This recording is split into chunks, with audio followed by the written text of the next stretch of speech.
All right, good afternoon, everyone. Welcome to the Senate Committee on Growth and Infrastructure. Will the Secretary please call the roll?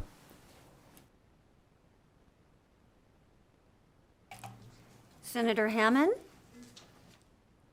Senator Hansen? Here. Senator Pazina? Present. Senator Spearman? Chair Harris? Here, please mark members present as they arrive. We've got a very full agenda to accompany our full room. And so just for everybody's information, we are going to start with the 4 bill hearings that we have today, and we will do the work session after that. So if you're here for the work session, you're going to have to hold on for just a little bit, okay? Let's just jump right into it. We'll go ahead and open up the hearing on Senate Bill 116, which establishes provisions governing natural gas infrastructure. Welcome our colleague, Mr. Senator Skip Daly, to the dais. Welcome, Senator. Thank you, Madam Chair, members of the committee. My name is Skip Daly, representing Senate District 13, and I have some remarks here that I'll make, and I'll forewarn, I don't speak PUC, so I'll do my best to answer questions, but I know there's some other people in the room that, if called upon, could come up and answer questions when we get to the end. So with that, I'll get started. So Senate Bill 116 seeks to address an issue of concern that has been identified by the United States Department of Transportation, the Nevada Public Utilities Commission, and gas utilities in Nevada. So the pipeline safety operations is a division of the Department of Transportation, issued a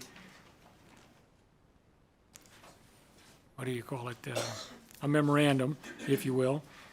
So the PHASMA, which is the Pipeline Safety Operators Division.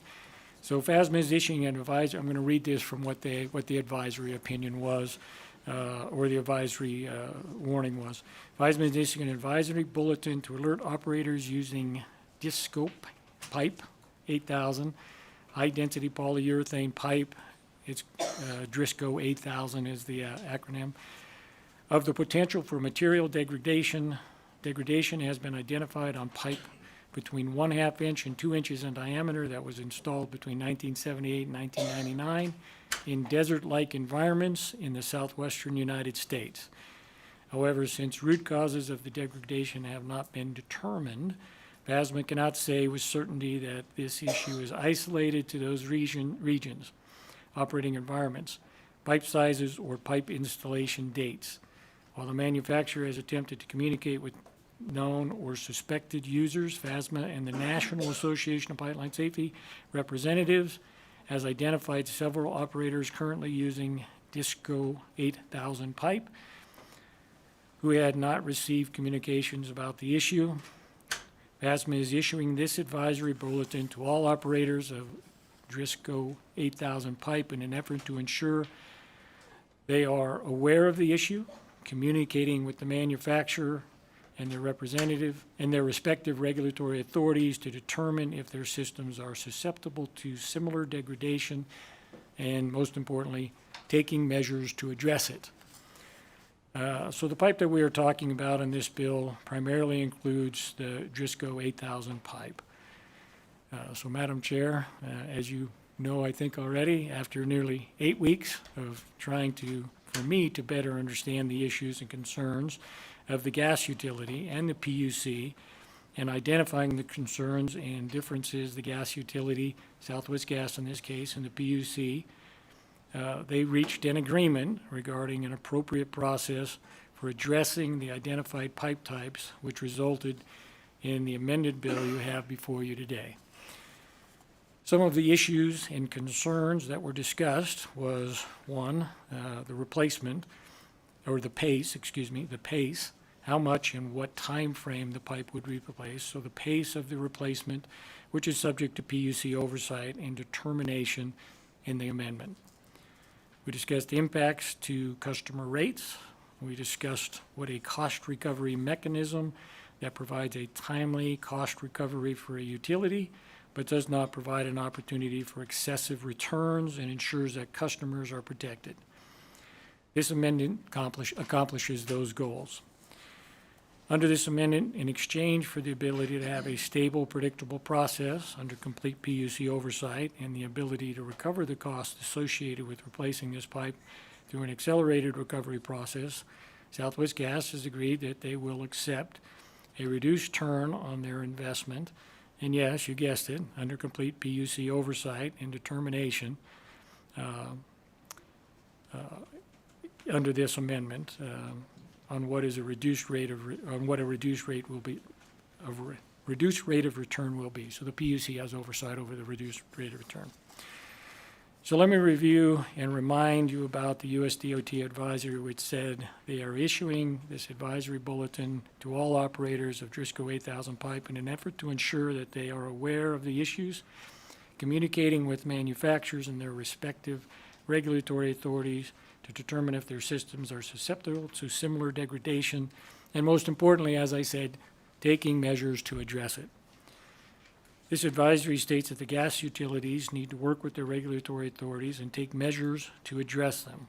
That is what this bill is designed and intended to do.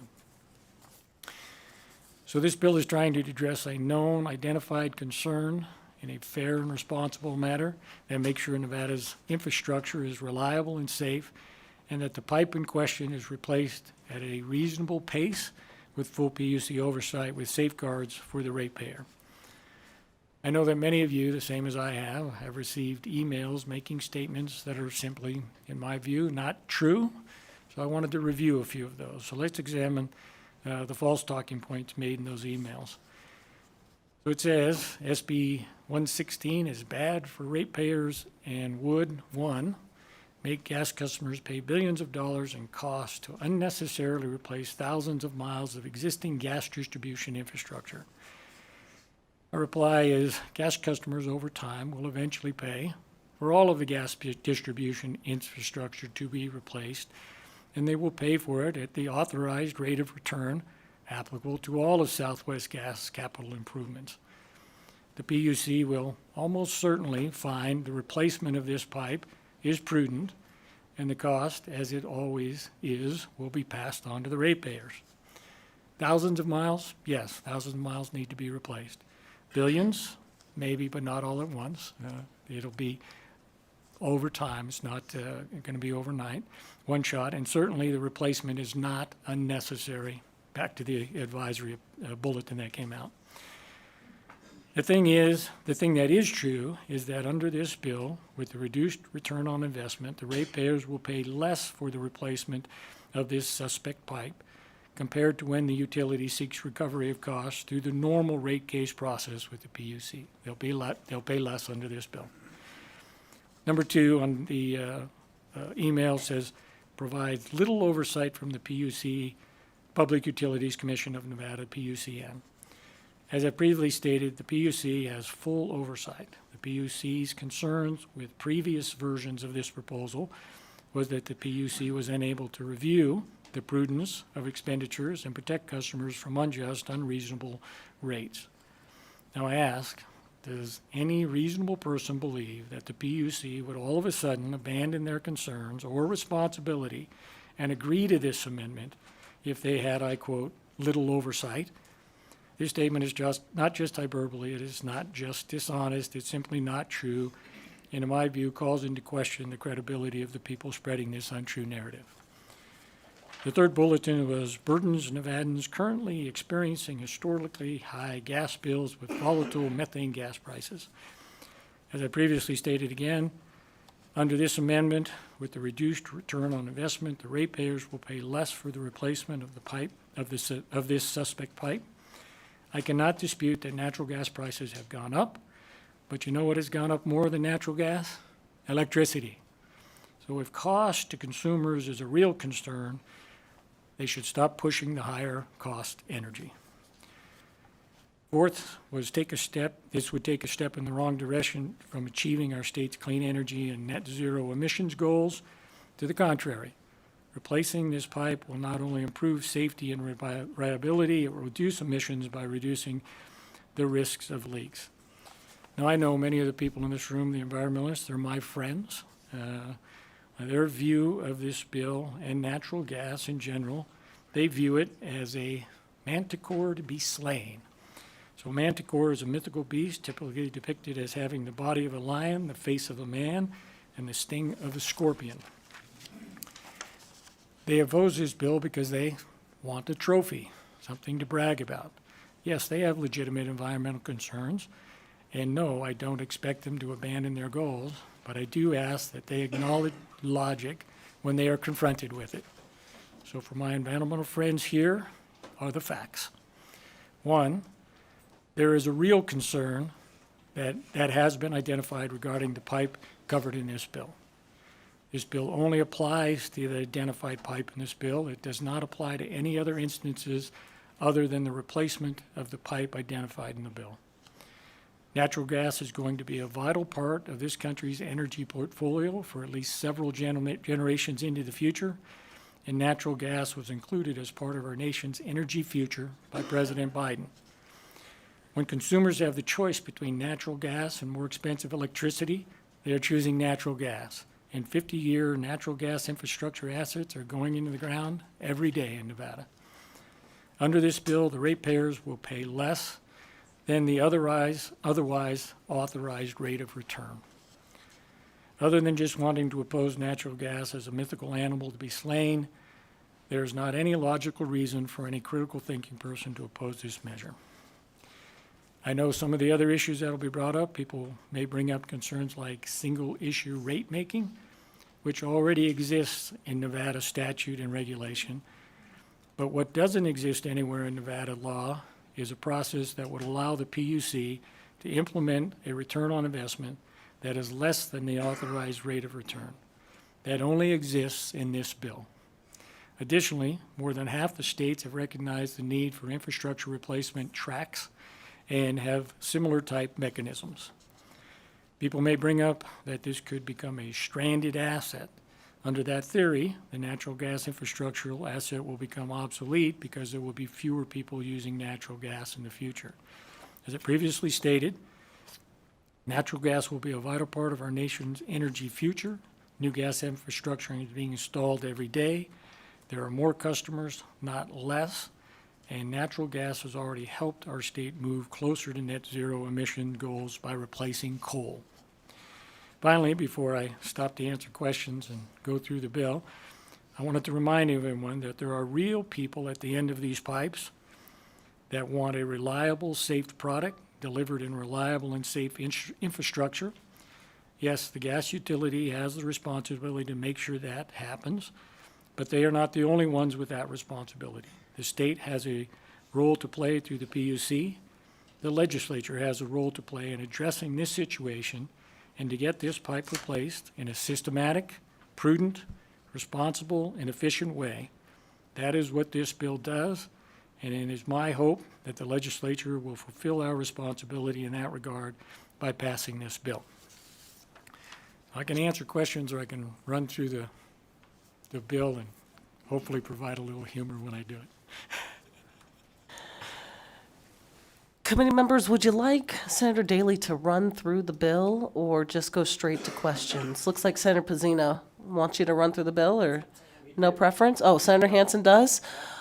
All right, Well, go ahead. it'll be a little humor. As I previously warned you, I don't speak PUC, so I did review the bill. I don't know all the technical details and various things. So in my reviews, so sections 2, 3, 4, and 5 provide definitions, gas utility, and a few other provisions. Section 6 allows the PUC to establish this process that we were just talking about, to apply to replace the identified pipe, and it has all that PUC stuff in there. Other people can ask direct questions if you haven't on that. Section 7 covers the recovery of costs. Section 8, that's the only one that I can talk to, covers the labor standards and bid process that PUC has agreed, or the Southwest Gas has agreed to.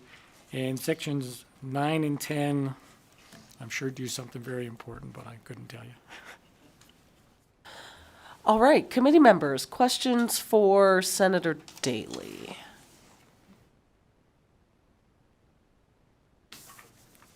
How do you like that?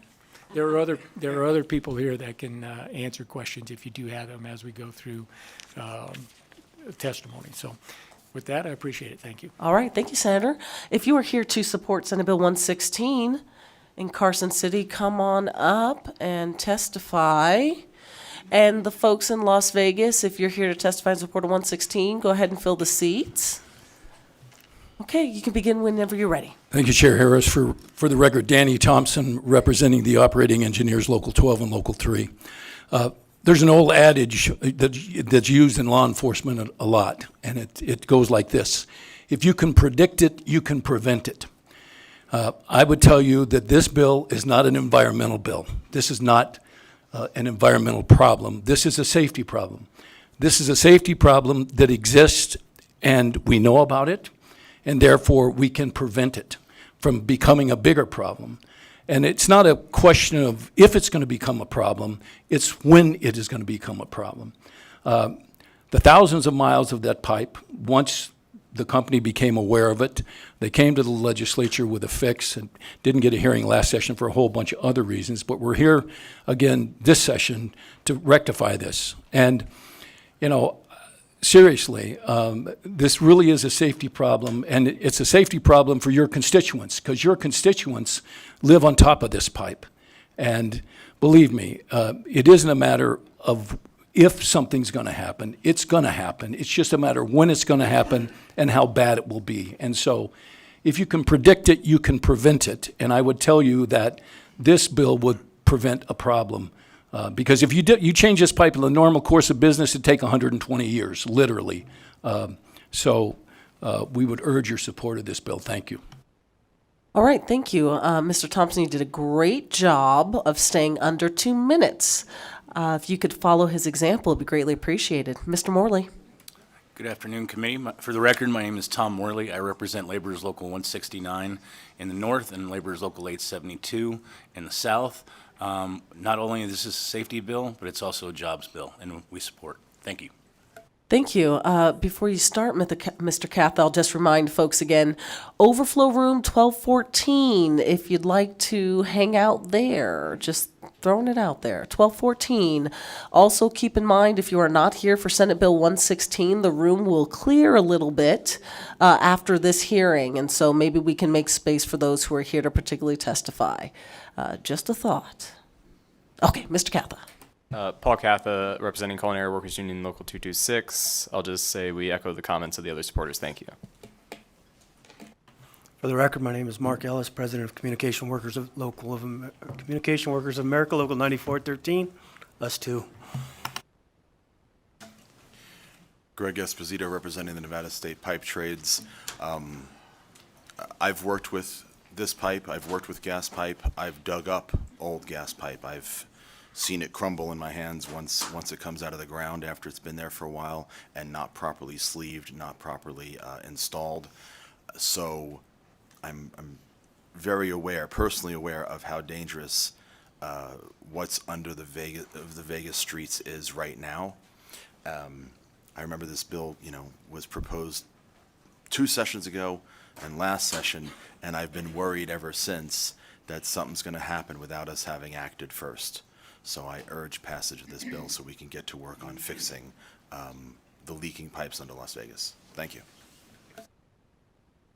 Good afternoon, Justin Brown with Southwest Gas. This bill does not invent new infrastructure replacement opportunities. The work is occurring now, and it'll continue to occur, and that's because of Southwest Gas's focus on safety, but also the benefit of having a PUCN safety division that is so focused on safety. However, it is costing everyone more absent this bill and modernizing our regulatory framework. And we're also assuming greater risk in the short term by not proactively replacing more facilities that are known within the industry to present greater risk than what we're able to do under the current regulatory framework. This legislation is necessary and also complementary to the existing regulatory process that we have in place and provides also the following benefits. It'll enhance safety and reduce short-term risk by supporting an increased level of proactive replacement of specific pipe types that are known within the industry to present greater risk. It'll help bring down the long-term costs of infrastructure replacement activity for the benefit of all consumers. It also empowers the PUCN to provide greater oversight over these projects and enables them with the ability to assign a lower return on equity, which means the work in the short term is also performed at a discount, again, for the benefit of customers. It supports the utility's ability to develop and maintain a more consistent contractor base, helping attract and retain local contract labor, creating jobs and supporting the local economy.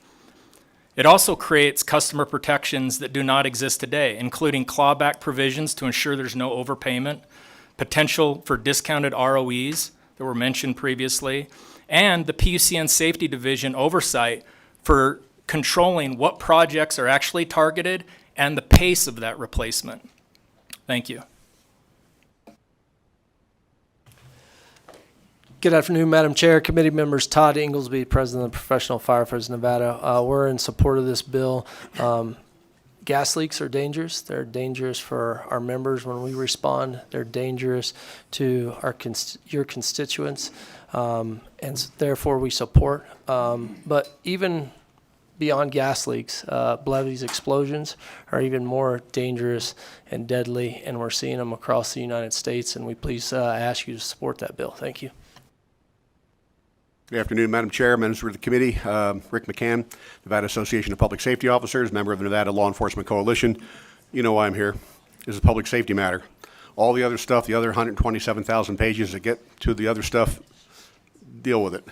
We're dealing with public safety. This is a situation that deals with protecting the community, cops and firefighters, and we'll always be here to support things like that. Thank you.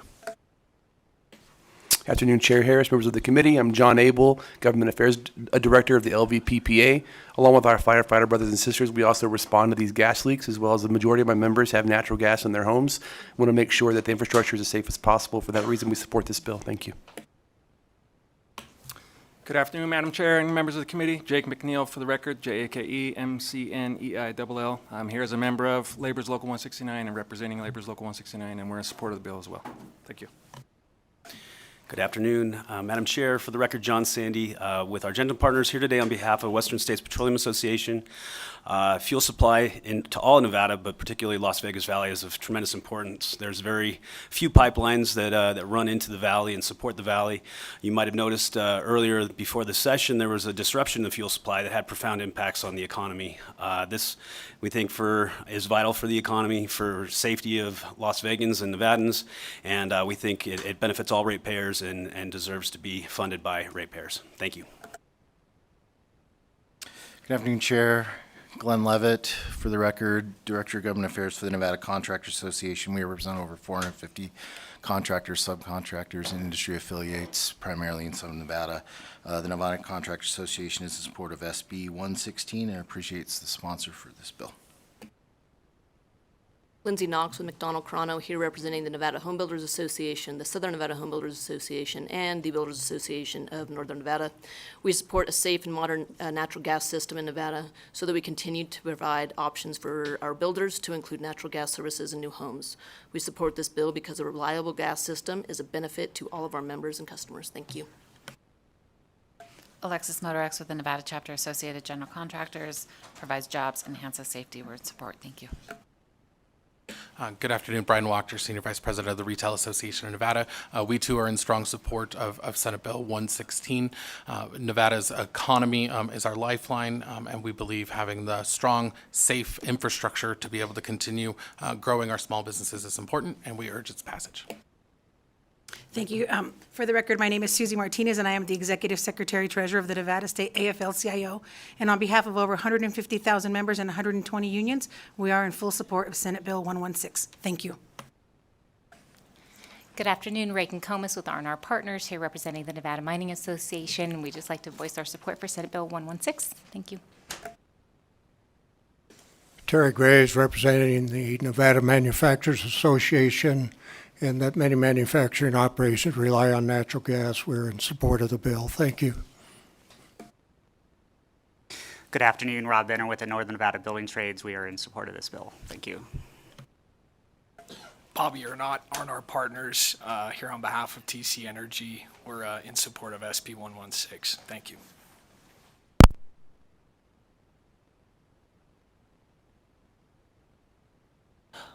Okay, anyone, we've got a couple people in Las Vegas. Go ahead and begin when you're ready.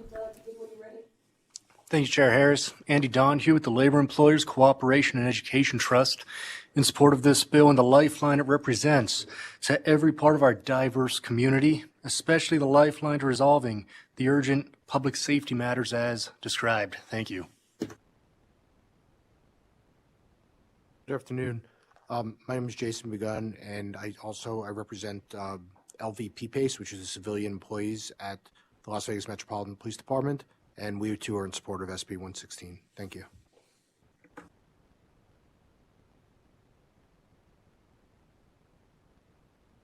Okay, BPS, can we please check the phone lines to see if there's anyone on the phone who'd like to testify in support of Senate Bill 116? If you would like to testify in support of Senate Bill 116, please press star 9 now to take your place in the queue.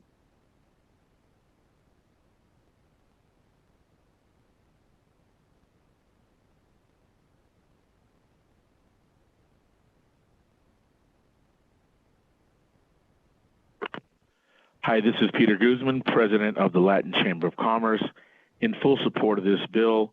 Number one, for safety reasons, which was echoed by a lot of my colleagues. And number two, this is economic development. This is going to create incredible paying jobs, and the Latin Chamber of Commerce is always about creating great jobs. So we are in full support. Thank you.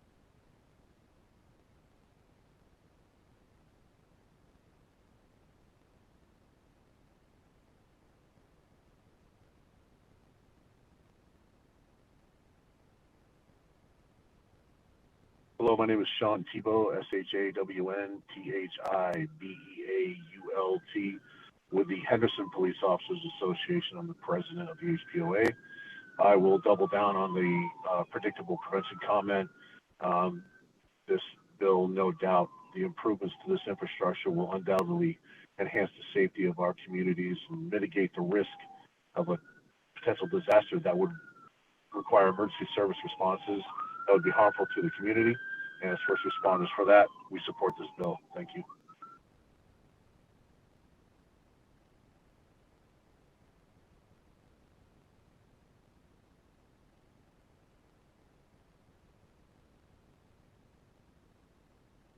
Rachel Rakowski.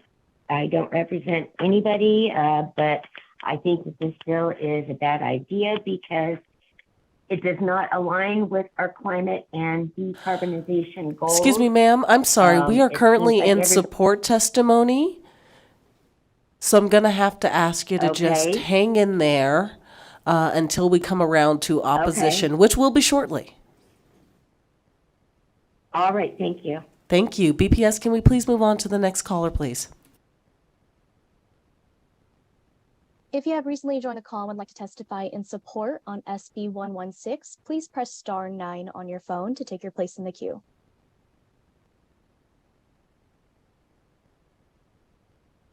Chair, there are no more callers in support at this time. All right. Anyone here in Carson City for opposition? Come on forward. Grab your seat. Don't be shy.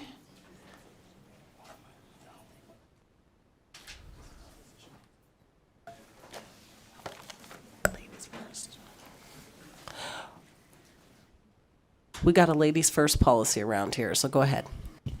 Thank you, Madam Chair and members of the committee. For the record, my name is Christy Cabrera-Georgeson, and I'm the Deputy Director of the Nevada Conservation League. NCL strongly opposes SB 116. The gas modernization proposed in this bill is unnecessary, unaligned with our decarbonization goals, and bad for ratepayers. There is already an effective process for replacing aging or leaking pipes. Additionally, just earlier this session, the PUC testified that Nevada is rated #1 in the nation for pipeline safety. There is also a bill before the legislature this session that would provide long-term planning for gas utilities. We need more transparency and input when discussing gas infrastructure, not less. Nevada produces almost no gas and spends $1.4 billion every year on the out-of-state fossil fuel. This wholesale replacement of the existing gas system would lock in our dependence on fossil fuels for decades, even as new, more efficient technologies become available. Nevadans are currently experiencing historically high gas bills, and volatile methane gas prices are largely to blame. Our over-reliance on gas puts consumers at risk, and they shouldn't be burdened more than they already are. This is not the time to increase rates even more by saddling gas customers with billions of dollars in costs to replace pipelines. We submitted a letter to Nellis that goes through our concerns a little more in depth, but we'll leave it at that and urge the committee to oppose this bill. Thank you.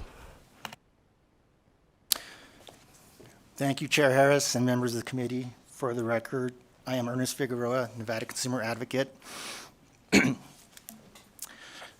One of the things I want to talk about before I go into the reasons why I'm opposing SB 116 is it's important to remember that Southwest Gas is a state-sanctioned monopoly, mainly exempt from our state antitrust laws and regulated strictly by the Nevada Public Utilities Commission.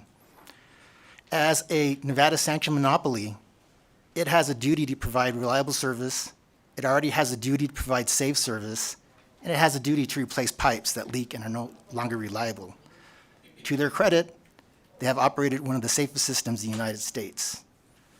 Now, with regards to SB 116, I'm opposed to it for the following reasons.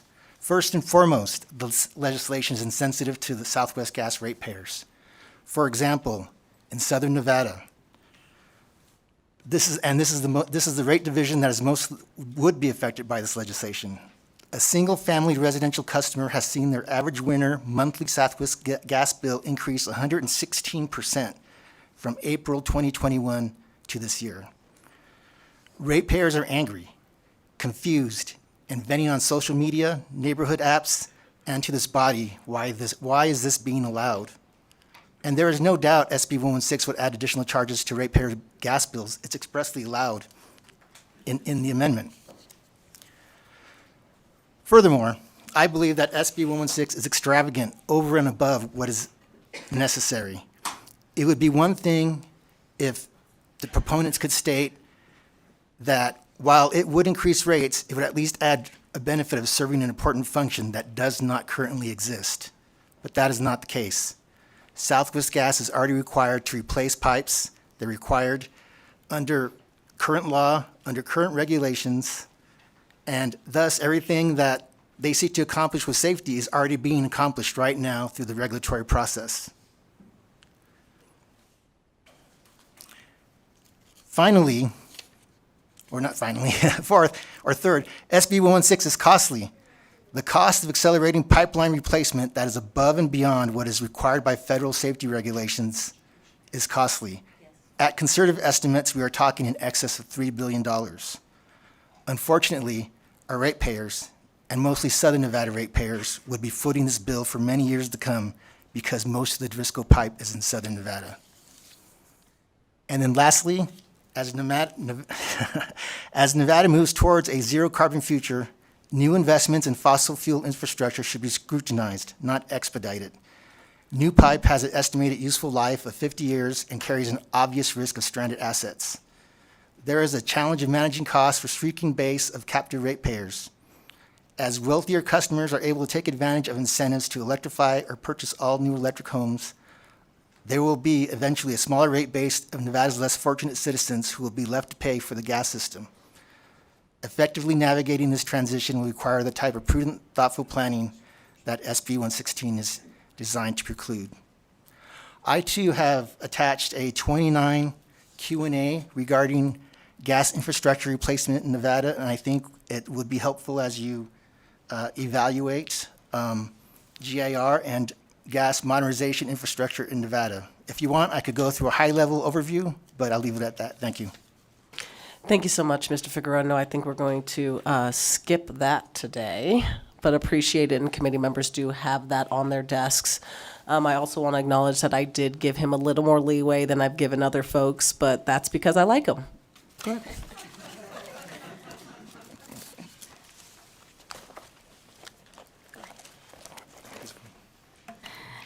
Good afternoon, Chair Harris, members of the committee. For the record, Chelsea Capurro on behalf of NRDC and EDF.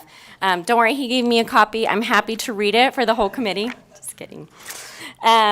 Safety upgrades are not necessary for the Southwest Gas Nevada system, which is already compromised of materials, steel pipe that is coated and protected from corrosion, and plastic pipe that are generally viewed as the most modern and lowest risk categories.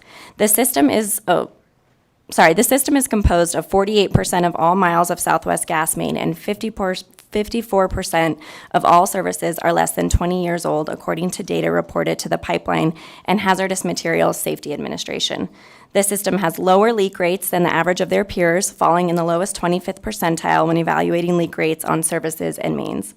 In cases where safety upgrades are needed, the Public Utilities Commission has the authority to review and approve gas safety investments to ensure they are truly necessary and in the best interest of gas customers. This bill may interfere with the Commission's ability to protect gas customers from both gas safety risks and unfettered costly gas utility spending. We urge your opposition. Thanks.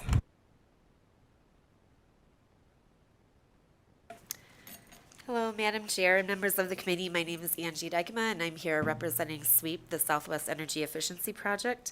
SWEEP is opposed to this bill because it's not aligned to our state's climate goals and also creates a huge financial burden to Nevadans. In order to become 100% clean power and zero greenhouse gas emissions by 2050, we have to reduce the use of fossil fuels like methane gas, not increase it, by allowing unnecessary expansion of pipelines with no requirement to look at alternatives or replacement projects which show no evidence of leaking or failure. Recent research commissioned by SWEEP has shown that Southwest Gas' current system in Nevada is very modern, consists of no piping materials considered to be leak prone, and is performing very well by all metrics related to gas leakage.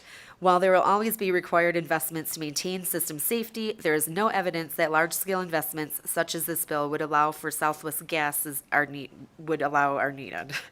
Indeed, this bill would weaken the PUCN's oversight authority and allow expensive and unnecessary projects to be built at significant cost to Nevadans.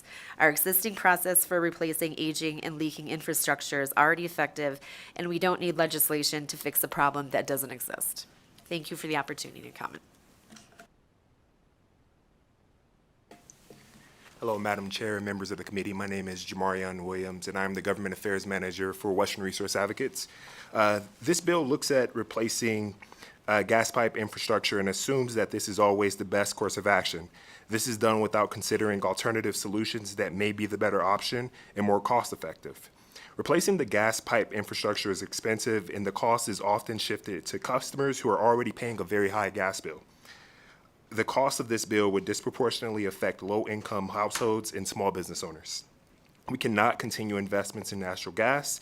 The replacement of natural gas infrastructure systems created by Senate Bill 116 would keep our state dependent on fossil fuels for decades to come. So Western Resource Advocates, we would like to oppose this bill. Thank you.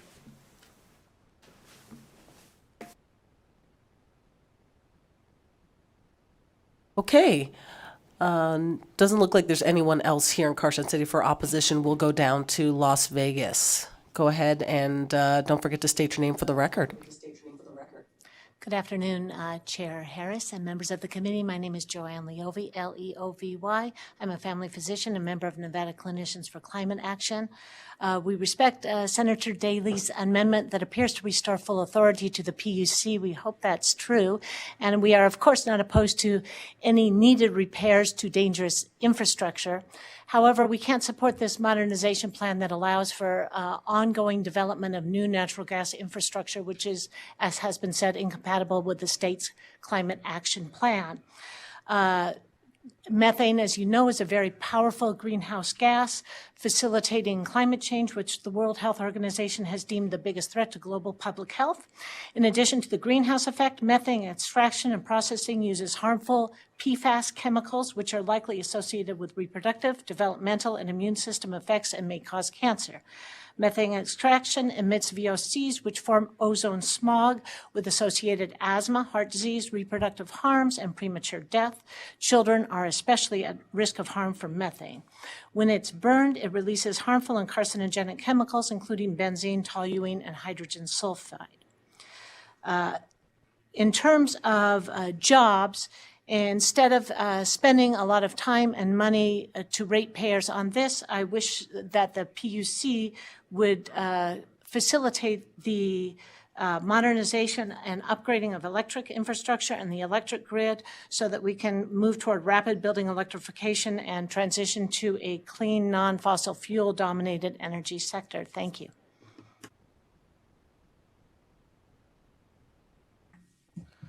Hello, Chair and members of the committee. My name is Hector Fong Jr., Hectorfong. I am the Communications Director for the Progressive Leadership Alliance of Nevada. And a lifelong Nevadan, I am here on behalf of PLAN to testify in opposition of Senate Bill 116.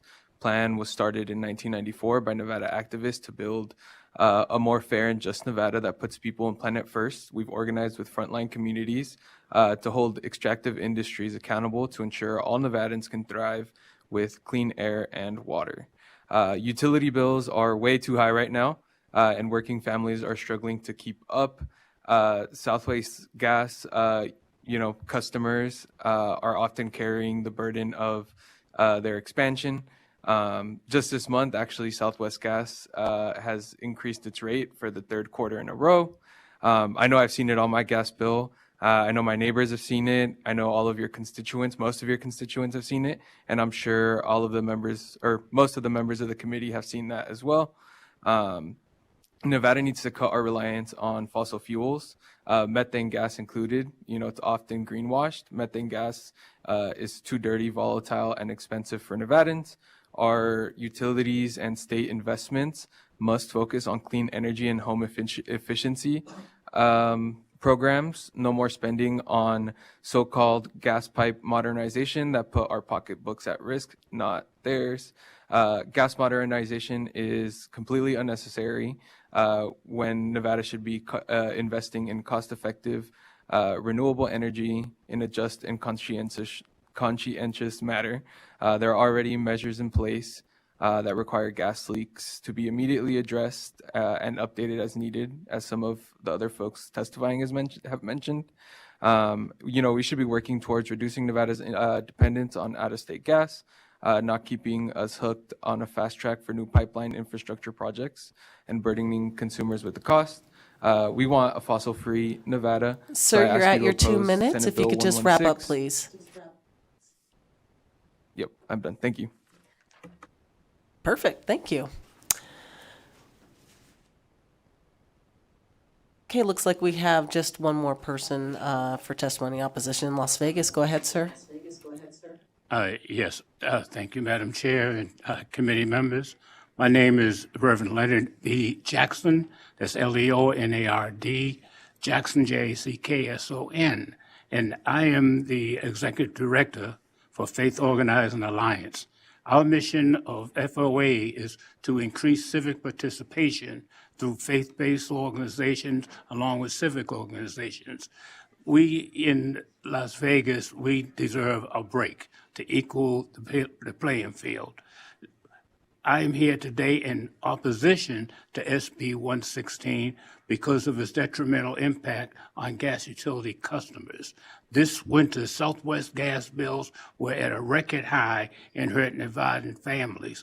These families have sacrificed the necessities like medicine, food, retirement savings, and more in order to afford the cost of heating their homes, cooking their meals, etc.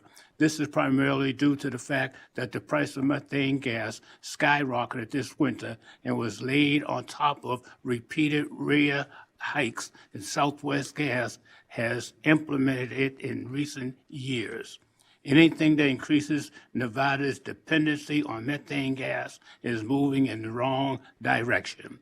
States across the nation are transitioning to highly energized, efficient homes powered by clean energy to lock in more affordable energy bills, reduce indoor air pollution, and tackle the climate crisis.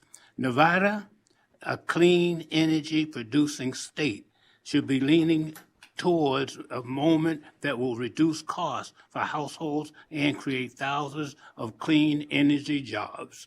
Thank you for your opportunity to share our concerns, and may God bless your efforts. Thank you. Thank you, sir. BPS, can we go ahead and check the phones for anyone in opposition, please? If you'd like to testify in opposition on SB 116, please press star 9 on your phone to take your place in the queue.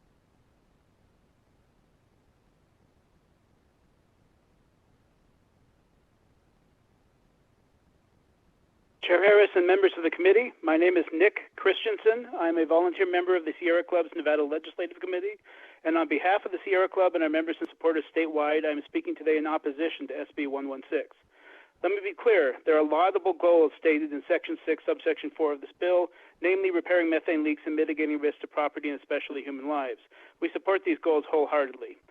We also appreciate the effort in the amendment to limit customer costs. However, we still have serious reservations about this bill. We see no discussion in this bill of the necessity of Nevada reducing its overall use of methane gas over time as part of our state's decarbonization future. Moreover, we're very concerned that spending lots of money on new gas infrastructure heading into our decarbonized future will result in a great deal of stranded assets for customers. We should definitely not be funding new gas infrastructure that will end up being retired before it is paid for, especially since it will be those who do not have the financial resources to transition off methane gas quickly who are likely to bear the financial burden for any new infrastructure we build now. So despite the fact that we certainly want to plug leaks and alleviate gas infrastructure that poses a risk to people of the state, and we believe that there are adequate mechanisms in place now to accomplish this, but we have serious concerns about the many aspects of this bill, and because of this, we are compelled to speak in opposition to SB 116. Thank you for your time.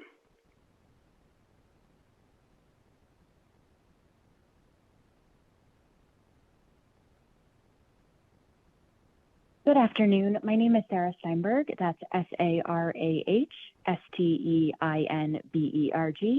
I'm a policy director with Advanced Energy United, an industry association comprised of businesses making the energy we use clean, affordable, and reliable. Here today in opposition to SB 116, Nevada's gas system is relatively new for a gas utility. More than 80% of Southwest Gas's system has been installed since 1990, and only 8% of the distribution system is older than 40 years. Most of its system is made of materials with a typical longevity of over 80 years. We know that mains in the southern part of the state leak at half the rate of comparable utilities. This means that relatively fewer capital investments are needed to maintain safe operations. All capital expenditures put upward pressure on rates, and as such, they should be reviewed carefully and in context by the Public Utilities Commission. Especially recently, the volatility of natural gas prices has exacerbated energy burdens, so additional investment should be scrutinized extra carefully for necessity and cost effectiveness. This committee also has before it a separate bill, SB 281, that would create a more comprehensive gas integrated resource planning process, which offers a holistic look at the system and all available supply and demand side investment options to meet system needs most cost effectively. That framework offers a pathway within which a gas utility can propose replacement and modernization projects, while giving the commission and stakeholders a fuller picture of the system and of the cumulative rate impacts of all proposed projects together, which is essential to protecting ratepayers.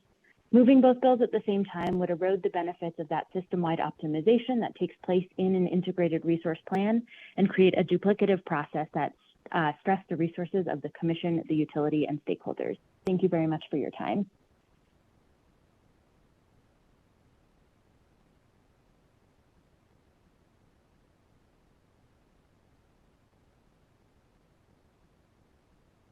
Hi, I am Rachel Rakowski, just a plain old Nevadan.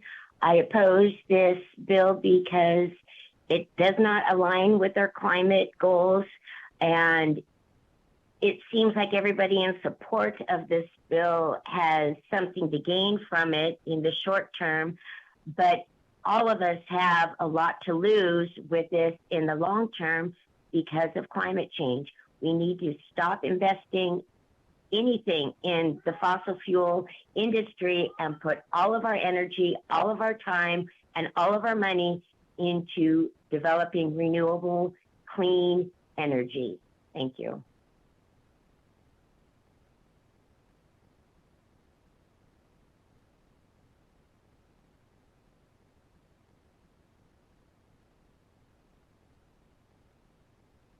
Hi, good afternoon. My name is Mercedes McKinley.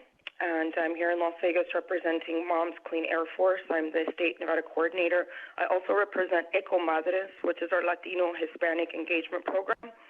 As a lifelong Nevadan and a former CCSG school teacher, the concern that I carry is the health of our children. I have a 2-year-old daughter whose lungs are developing, and I left East Las Vegas from a very polluted environment by Charleston, US 95, moved to a very nice clean air neighborhood in Henderson, but I didn't have a choice. I was forced to take a methane stove and become a Southwest Gas customer.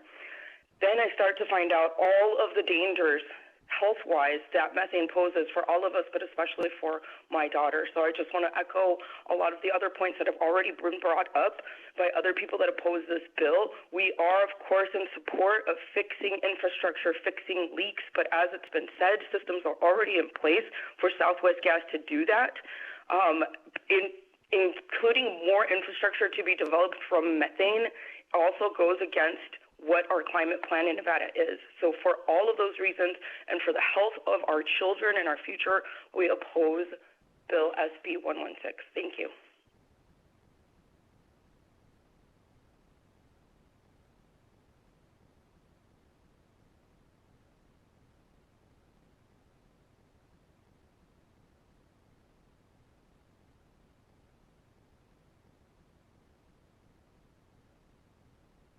Caller with the last 3 digits, 334, you are unmuted and you may proceed. Thank you. My name is Mary Dungan, MaryDungan, and I'm here to oppose SB 116. This bill would put an undue and unfair burden on gas customers like myself and will take us in the wrong direction from achieving our clean energy and zero emission goals and moving away from the use of fossil fuels. More importantly, it affects consumers already experiencing historically high bills. I live alone in a small 1-bedroom apartment using only gas for hot water and clothes dryer. Over the last 6 months, my gas bill has gone from $32 a month to $108 last month. My electric bill was only $40. This is inexcusable and is unfair to customers like me to be the ones that have to finance the gas company's projects when we're already strapped financially. I urge all of you to vote against SB 116. Thank you.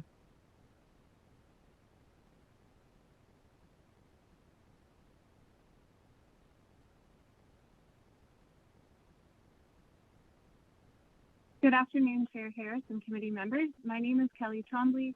I'm a manager of state policy with Ceres, and we are a nonprofit sustainability organization with over 200 members in our investor network.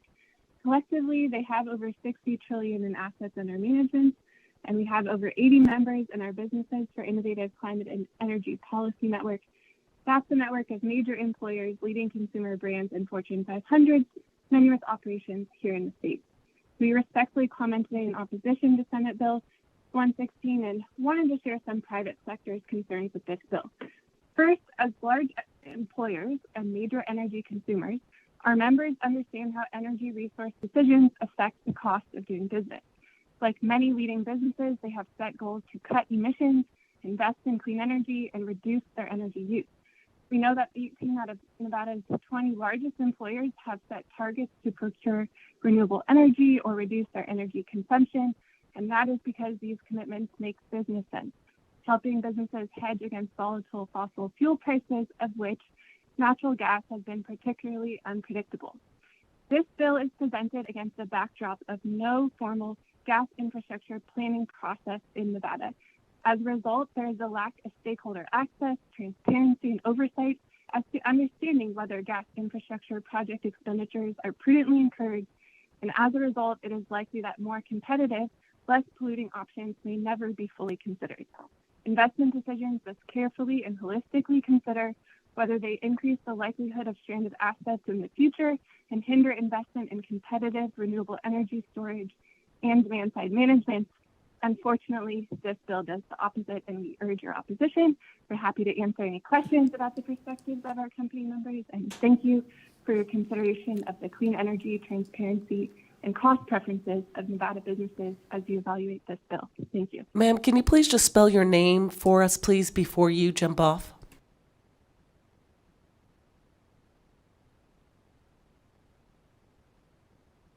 Kelly Trombley, KELLYTROM as in mother, B as in boy, LEY. Great, thank you. BPS, next caller, please.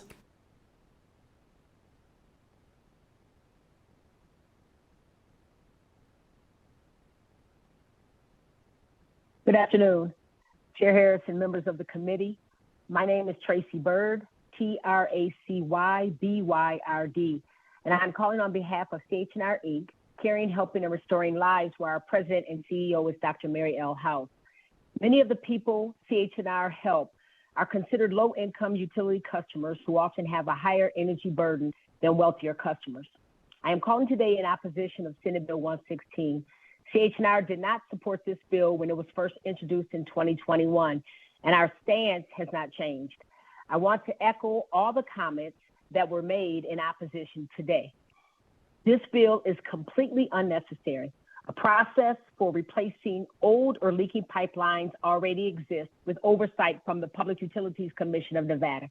Instead of further hooking us on these expensive systems, we must find ways to help families reduce their dependency on methane gas because it is a volatile and expensive fossil fuel.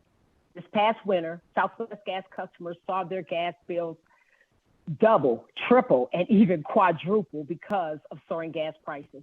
Low and fixed income households really suffered. We need to chart a path forward that doesn't tie Nevadans to methane gas and these systems for decades to come. Senators, I ask that you please join me in opposing this bill. Thank you for the opportunity to share my concerns with you on today. God bless you.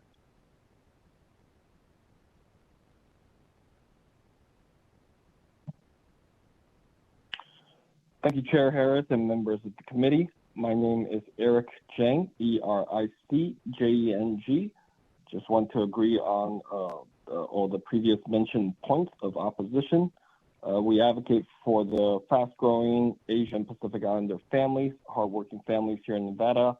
We can't afford the financial burden or environmental cost of this bill, so we hope to see you oppose SB 116. Thank you.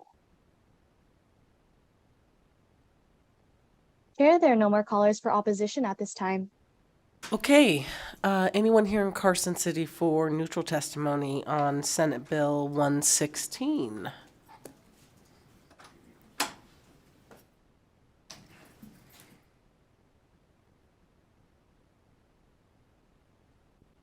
Welcome, Mr. Weir. Give us what you got. Thank you, Chair Harris and members of the committee. For the record, Garrett Weir, General Counsel for the Public Utilities Commission. Just first, I'd like to express our appreciation for the early outreach from Senator Daley on this bill. It's, as he mentioned, come before, or there were bills in prior sessions, and we hadn't had as much of an opportunity to be engaged on the front end as we were this time around. And I think through hard work with Southwest Gas primarily, we've been able to establish in this language a reasonable framework that facilitates timely replacement of suspect pipe while still protecting customers from excessive costs and rate impacts. So with that, if the committee does have any questions about the implementation of this bill by the PUC, I would be happy to attempt to answer them. Senator Hammond. Thank you, Madam Chair, and good to see you again here. We've heard a lot of testimony today for and against, a lot of testimony. And so I heard during the testimony that they were talking about the current ratepayers. And, one of the things that somebody had mentioned was that this is a better deal for the ratepayers than the current structure that's out there. Would you call that statement accurate or not? For the record, Garrett Weir with the Public Utilities Commission. It depends. I'm a lawyer, so I have to say that. But depending on the timing of rate cases and when costs are included in rates, but if in rate cases these costs of replacement are determined to be prudent and incorporated into the rates recovered, or the costs are recovered through the rates charged to customers. And to date, no one has in any Southwest Gas rate cases argued that these are not prudent expenditures. But when those, under the status quo, those costs would receive a return at the full authorized rate set by the commission, which, under this proposal, there would be a lower rate determined by the commission that would apply to these particular costs. So, there would, it's a, what could be an elegant solution to this problem. It's a creative solution. We haven't gone through the exercise yet at the commission, but it could theoretically, reduce costs compared to the counterfactual of costs being recovered through the normal rate-making process. That's actually very helpful. Thank you very much. Thank you. Senator Hansen. Actually, a question and a couple of comments. Currently, how much of the electricity produced in Nevada comes from natural gas?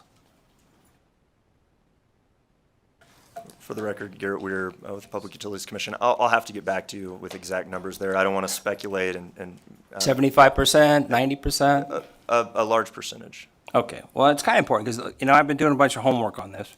In 2004, the United States produced 1,674 million metric tons of carbon footprint. By 2020, we had reduced that to 1,286 for a net drop of 388 million metric tons. At the same time, in China, in 2004, their production was 1,493 million metric tons. In 2020, it had jumped to 2,906 million metric tons, an increase of 1,413 million metric tons in 16 years. Now, we're sitting here hamstringing our industries. We're having people who are convinced that we're going to all die in the not-too-distant future. It's all the same atmosphere. While at the same time, we've reduced, by doing all sorts of stuff, 388 million metric tons. China has expanded in 16 years by 1,413 million metric tons. So I just don't understand, as I hear all this stuff and the consumer advocate and all that, while we're talking about further eliminating gases, the use of gas that's a carbon fuel, right? They built 30 coal-fired power plants in the last year. I'm just kind of wondering, as the PUC, at what point are you guys going to say, if we keep eliminating the natural gas production method of creating electricity, and at the same time we have the consumer advocate worried about prices going up and people on the phone talking about prices skyrocketing on gas, is there a relationship between the amount of production of natural gas in the United States and the cost that it is to produce energy inexpensively for the poor people in our country? For the record, Garrett Weir with the Public Utilities Commission. I'm not sure exactly what the question is. What I will provide a comment, though, that the Public Utilities Commission of Nevada implements the state's policies. And so, with regard to transitioning the fleet or the portfolio of energy resources to those that are carbon-free, that's in compliance with state policy, the Renewable Portfolio Standard. So, we try to, as cost-effectively as possible, implement those state policies. I got it. I put you on the hot spot. But I think it's so important for people in the audience as we talk about these issues to realize that all the efforts we're making in the United States and basically hamstringing every one of our industries by making prices go up and try to create this electric economy is being offset by China as we speak. We're building coal-fired power plants and producing 1,413 more million metric tons in a 16-year window. So I think it's important for everybody out there to understand that in spite of all our best efforts, we're getting totally overrun by the Chinese in the very same atmosphere that we all breathe. So anyway, I think that's an important point. I'm sorry, I realize that that's way off topic for you, but I think that as we discuss these issues going forward in this body especially, we need to understand that we all share the same environment, but when one nation is outproducing in carbon dioxide production by a factor of 1,413 million metric tons in a 16-year window, all our efforts are totally worthless, superfluous. So, by the way, how long have you been with PUC? You go back to 2013? Because I remember, if you remember, we had a big fight trying to not let Warren Buffett buy it because it was going to become a monopoly and it was supposed to be under your jurisdiction, but the Nevada Legislature allowed that to become a monopoly when it should have been remain a public utility. For the record, Garrett, we're at the Public Utilities Commission. I believe I've been at the commission for around 13 years. So. Then you were there during that window. So, all right, sorry, Madam Chair, I got off some tangents, but I think it's so important when we go forward with these issues that we recognize the absolute essential nature of natural gas in our future for electrical production. And if we think we're going to switch to all this to solar and wind or whatever, you just got to do the math on it, and you realize that it isn't going to happen. And if we do continue down this path, the cost for the poorest people in our state and our nation is skyrocketing, which is what the people who were calling about was complaining about, and correctly so. Prices are going to go up. And the more we reduce production of natural gas and other forms of fossil fuels in our nation, the worse it's going to get for the poorest people in our country. Thank you for indulging me, Madam Chair. Senator Hansen, if we go past 7, dinner's on you. And Mr. Weir was kind to just mention how long he had been around, but Senator Hansen, just so you know, most public utilities are in fact monopolies, which is why you need their own separate regulator, because there's no market competition there to really check behavior and prices. But they're all monopolies. Well, kind of, but that's because Mr. Buffett's bought a series of them throughout the West. So prior to his purchase of the Nevada power companies, it was controlled by the PUC and was considered a publicly traded company. Not quite, Senator Hansen. I'm trying to get you to realize PUC's been regulating NV Energy since NV Energy's existed. It's a public utility, hence it's registered by the Public Utilities Commission, but that is separate from whether it is owned by a private company. Okay, well, you and I can take it up afterwards, but I'll tell you right now, as of 2013, Warren Buffett didn't own it. Now he does. That is correct. Bingo. Okay. All right. Other questions for Mr. Weir, although I think we owe him a break. Look on the poor guy's face. Okay, thank you so much. Anyone else here to testify in neutral Senate Bill 116? Okay, anyone in Las Vegas in the neutral position? BPS, can we check the phone lines, please? If you'd like to testify in neutral on SB 116, please press star 9 on your phone to take your place in the queue.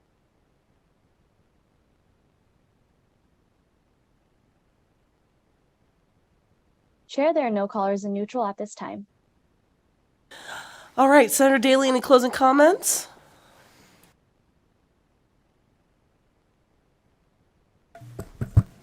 Thank you, Madam Chair, members of the committee. Again, Skip Daly, representing Senate District 13. So just a couple of quick comments on some of the testimony we heard back and forth. So first of all, this bill is not in conflict with any other piece of legislation that's coming forward, and the other legislation doesn't cover this particular issue. It's a gas planning bill, so I don't know why people are not opposed to that, because we're planning for gas. If gas is the scourge of the world, right? And it's not. I mean, it's a fossil fuel, yes, cleaner than coal. We're making transitions all across the country, but natural gas is going to be part of the country's energy future for multiple generations. And we do have a live issue right now that's of concern, suspect pipe, that needs to be addressed, which is the genesis and why we're trying to bring this bill. As we've heard, this doesn't interfere with the PUC's oversight. The PUC agreed to the amendment. If they didn't have the oversight they felt they were comfortable with and needed to implement this, then they wouldn't have gotten to where they are. And like I said, I got 2 months invested in this, so I'm hoping we can make some progress. Also, what I heard, this is not new expansion of gas infrastructure. It's to address an issue of existing infrastructure that is not going to last as long as was predicted and needs to be replaced, even with the bulletin coming from the federal government that it needs to be addressed. And everybody's supposed to be working on it.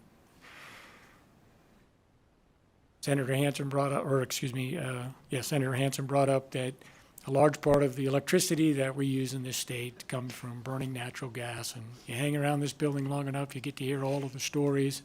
Gas was perfectly fine and acceptable and the bridge fuel when we were trying to kill coal.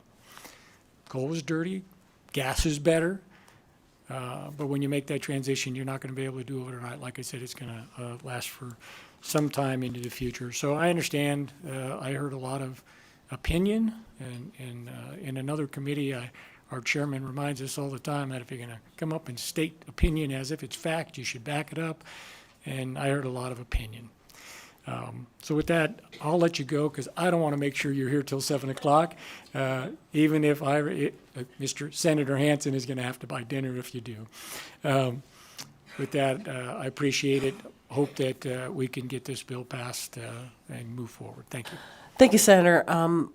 If I could, before we close out the hearing, invite Mr. Weir back up. I've got one question for you that I neglected to ask. My apologies.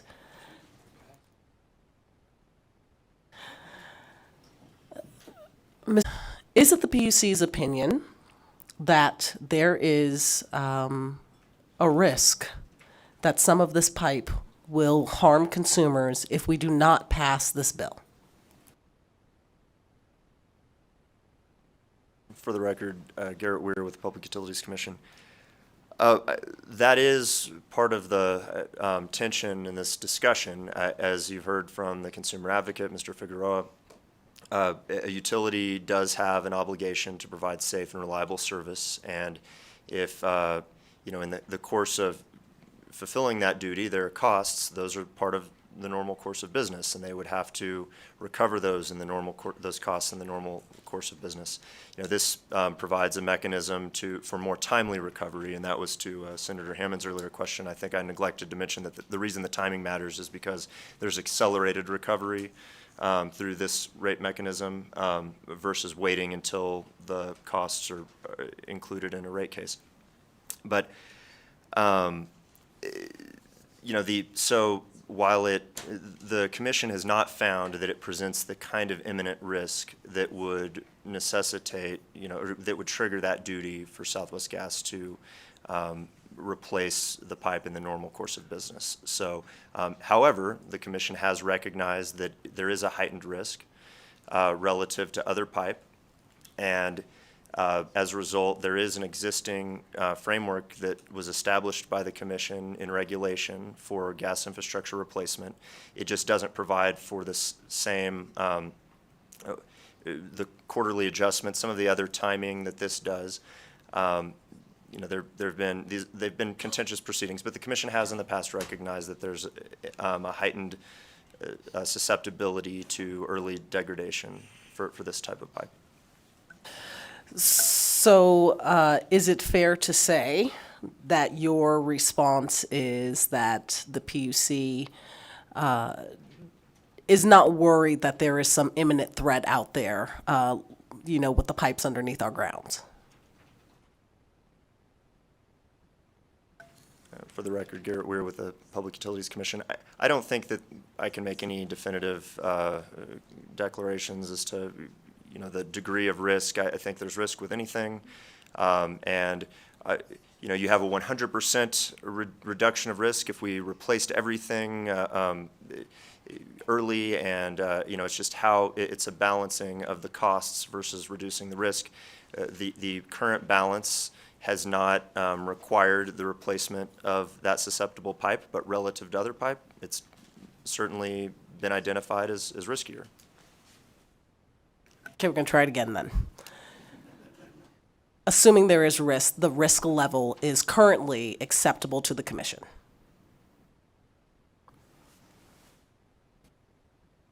For the record, Garrett Weir with the Public Utilities Commission.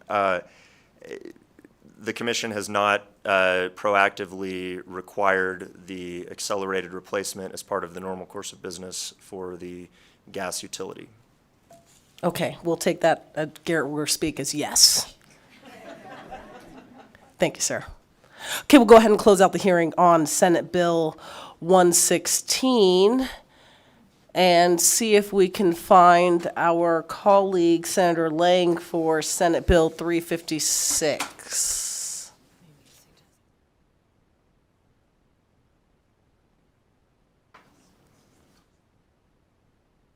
And if you'd like to clear out because you were here for 116, feel free to do that. Now everybody's hanging around. It's a party. This is the most people we've had in growth all session, by the way.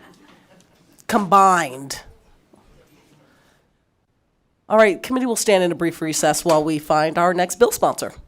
Hang tight.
Okay, committee will come back to order.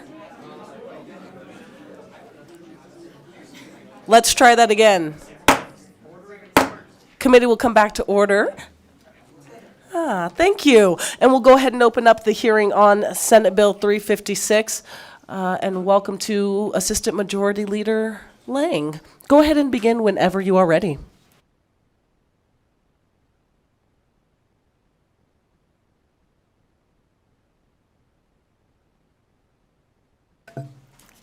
Thank you, Chair. It is great to be here. Thank you for having me. I'm Roberta Lang, and I represent Senate District 7 in Clark County. And thank you for allowing me the opportunity to present Senate Bill 356 today.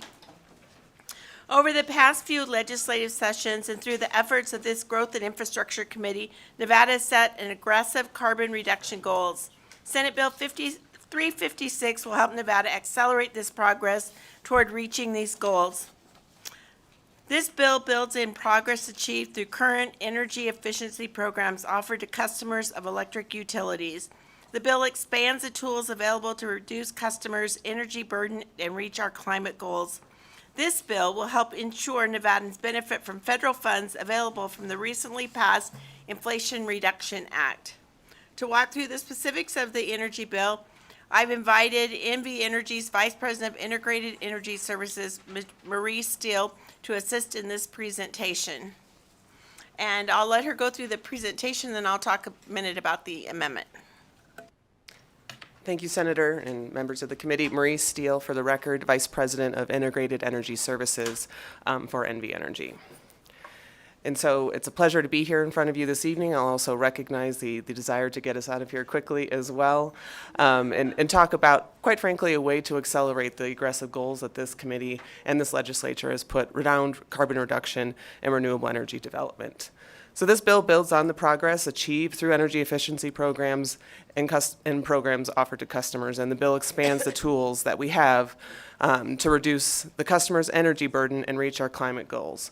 So really from a broad perspective, I recognize I do speak utility speak as well, but I want to take a step back and really rise up and explain what we're trying to do. So first, really optimize. We want to optimize federal funding to unlock benefits for NV Energy customers. We're already doing this work related to our stakeholder groups for our different customer programs with different state agencies that have federal funding, and also the Nevada Clean Energy Fund as well. We do want to better align to customer programs with Nevada's net zero carbon policy. Currently, our energy efficiency programs are specifically related to kWh reduction, and so a move to a broader GHG reduction gives us a whole bunch more tools in the toolbox. You'll keep hearing me say that. Programs design tools and services to meet those goals, while also maintaining energy efficiency as a pillar. This does not replace conservation. We're just expanding the things that we can do for our customers. And to that point, right, leads right back into it, expanding solutions and options for energy customers and also our grid operators to meet these carbon reduction goals, and also better optimize and integrate renewable energy into our system. And then last, that really just transforms our customer solutions into a meaningful grid resource that benefit all customers. And with this point here, it's for everyone to know, and we've talked about the broader integrated resource planning process, our demand side management programs, the whole purpose is to create an alternative to generation. And so we're looking to create that ability for demand side management programs to be conservation and supply, right? So it's really into that broader planning process. So with that, we've been looking at that for quite some time. About a year and a half ago, the company actually created the Integrated Energy Services business unit, because some of the customer programs that were, quite frankly, that are created through policy were in different areas, different organizations, and they weren't optimized, quite frankly, for the grid and also for our customers. Our customers don't care the regulatory treatment or which plan their solutions are put forward into, and so my team has all of the customer programs together, and then as well the integrated grid planning group. So we're looking to how do we optimize all of those solutions for, quite frankly, the benefit of all customers. So there is a whole host of acronyms and also plans, and this is by no means an exhaustive list. I would probably get in trouble from our regulatory team from even pretending that it is. But specific to customer programs, this bill addresses two of those. It addresses the Energy Efficiency and Conservation Plan and then the Distributed Resource Plan. But there are also other plans related to transportation electrification, renewable energy, and then under that broader umbrella of the Integrated Resource Plan. So I'm going to go just hit that, and then we'll hit the why, and then we'll hit some of the issues. So just so you know, like I said, it impacts two different plans. The Energy Efficiency and Conservation Plan, it expands the scope of the energy efficiency program offerings to better achieve Nevada's net zero carbon goals. It also reduces the energy burden on low-income customers by requiring programs to be designed to provide energy savings. So as part of Senate Bill 448 last year, there was a commitment around 10% of expenditures related to low-income programs. We are proposing to make sure that the benefits actually get there related to not just how much money we're spending on potentially what are more expensive programs are not as cost effective. So we really want to drive our program design to outcome versus spend. And then last, there is a cost recovery reform to remove the disincentive to invest in energy efficiency and ensure that conservation and generation are on equal footing. And so that's, like I talked about, we're comparing conservation versus generation, and you want to make sure that we're looking at it in the same way from a financial perspective. Related to the Distributed Resource Plan, we are updating a lot of definitions. I recognize that the amendment that's up on Nellis now has a lot of colors, right? But so it's cleaning up some definitions as well. And then also going to historically underserved communities, it allows for the plan to consider the needs of historically underserved communities. Currently, our Distributed Resource Plan allows for the benefits and evaluations of locational net benefits. It is very much a system-specific plan, and so that is where battery storage, renewable energy, where all of our distributed energy resources is defined, and so we are proposing to add the ability to evaluate for the needs of those communities, and those definitions were created in Senate Bill 448 last session. So last slide, and then certainly open up to questions. We are still working with stakeholders on the bill to ensure that we can meet the state's goals. Really some topics you will probably hear from the many stakeholders behind me and on the phone is that related to ensuring that there's the protection of traditional conservation programs. And I just do want to remind folks here, energy efficiency is the pillar of conservation. We're just proposing to add tools, not take them away. Also ensuring energy supply initiatives continue to remain separate from the energy efficiency and conservation plan. There is a definition related to thermal solar in the existing energy efficiency definition. And so just want to make sure everyone is clear. We're not trying to put supply inside of the conservation plan. Certainly solar would remain in the distributed resource plan and obviously in the integrated resource plan related to supply.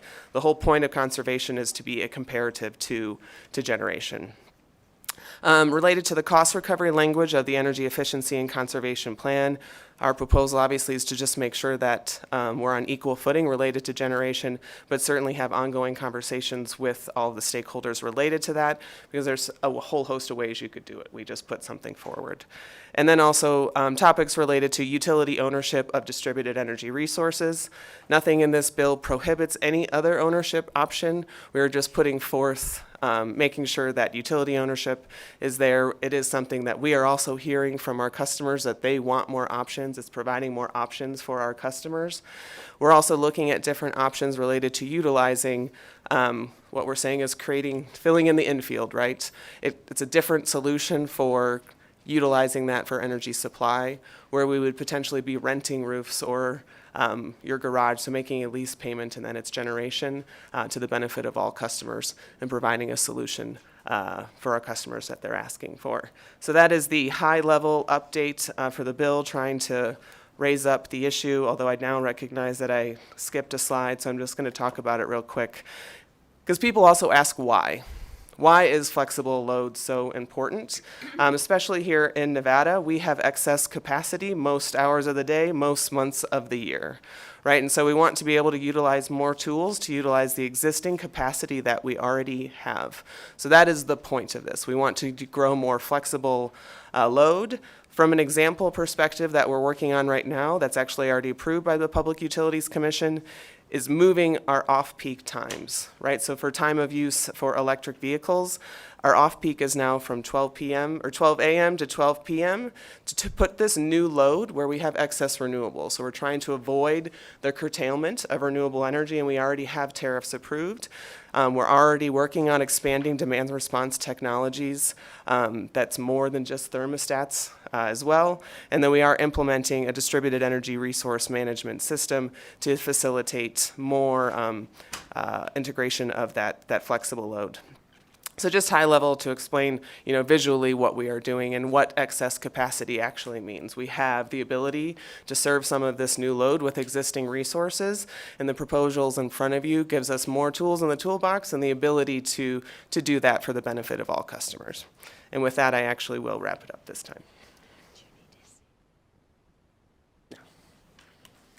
I just, in closing, before we take questions, like to say we worked for a couple of weeks on meeting. We merged Senator Bazina's and my bill together and came up with one bill that we thought met the goals that both of us were trying to reach, and met with stakeholders for a couple of weeks just trying to hammer out good language. And I hope that this bill accomplishes, we think it accomplishes what we were trying to do, and we're happy to answer any questions the committee might have. Thank you. Committee questions? Yeah, Senator Hansen. Thanks, Madam Vice Chair. On section 4 of the bill, line 5, it says reduce energy consumption by low-income users. Now, isn't one of the most effective ways to do that is to have prices go up? I mean, typically, higher the price, the less people will consume it. The reason I bring that up is we just had a bunch of people call in who are really upset about rising gas prices in their homes right now. What do you guys attribute the current cost increased to?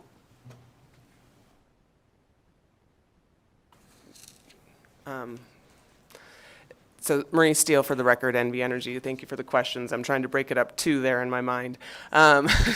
So with that, this bill also allows the ability for tariffs, right, which is the cost of energy, and sending those price signals for when it is most expensive to use and produce energy. And certainly that is a big part of what's in front of us, is to do that, right?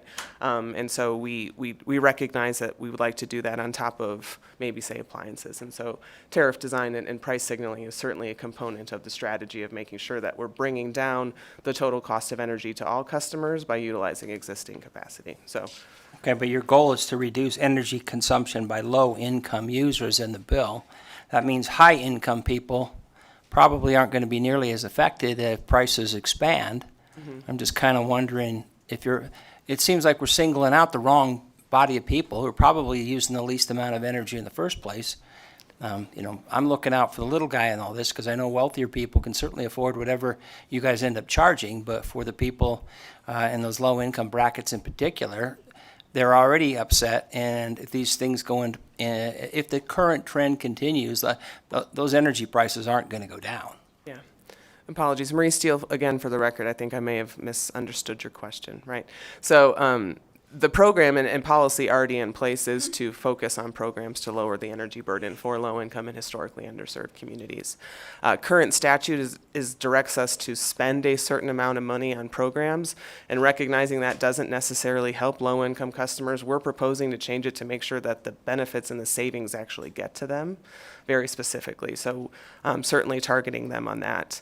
When I look from a broader perspective just on the rates and other ratepayers, we're trying to utilize existing capacity such that we don't have to continue to build more from that perspective, and utilize what we have to put downward pressure on rates for all customers. And so we're trying to do all of the things. Okay, well, you did mention that you're trying to keep production down because it might expand our carbon footprint. Obviously, if you drive production down, costs go up. I mean, that's really my understanding is the reason gas prices have gone through the roof in the last few years is because in the United States, we've dramatically decreased our actual energy production, including natural gas. There's got to be a relationship there. Mm-hmm.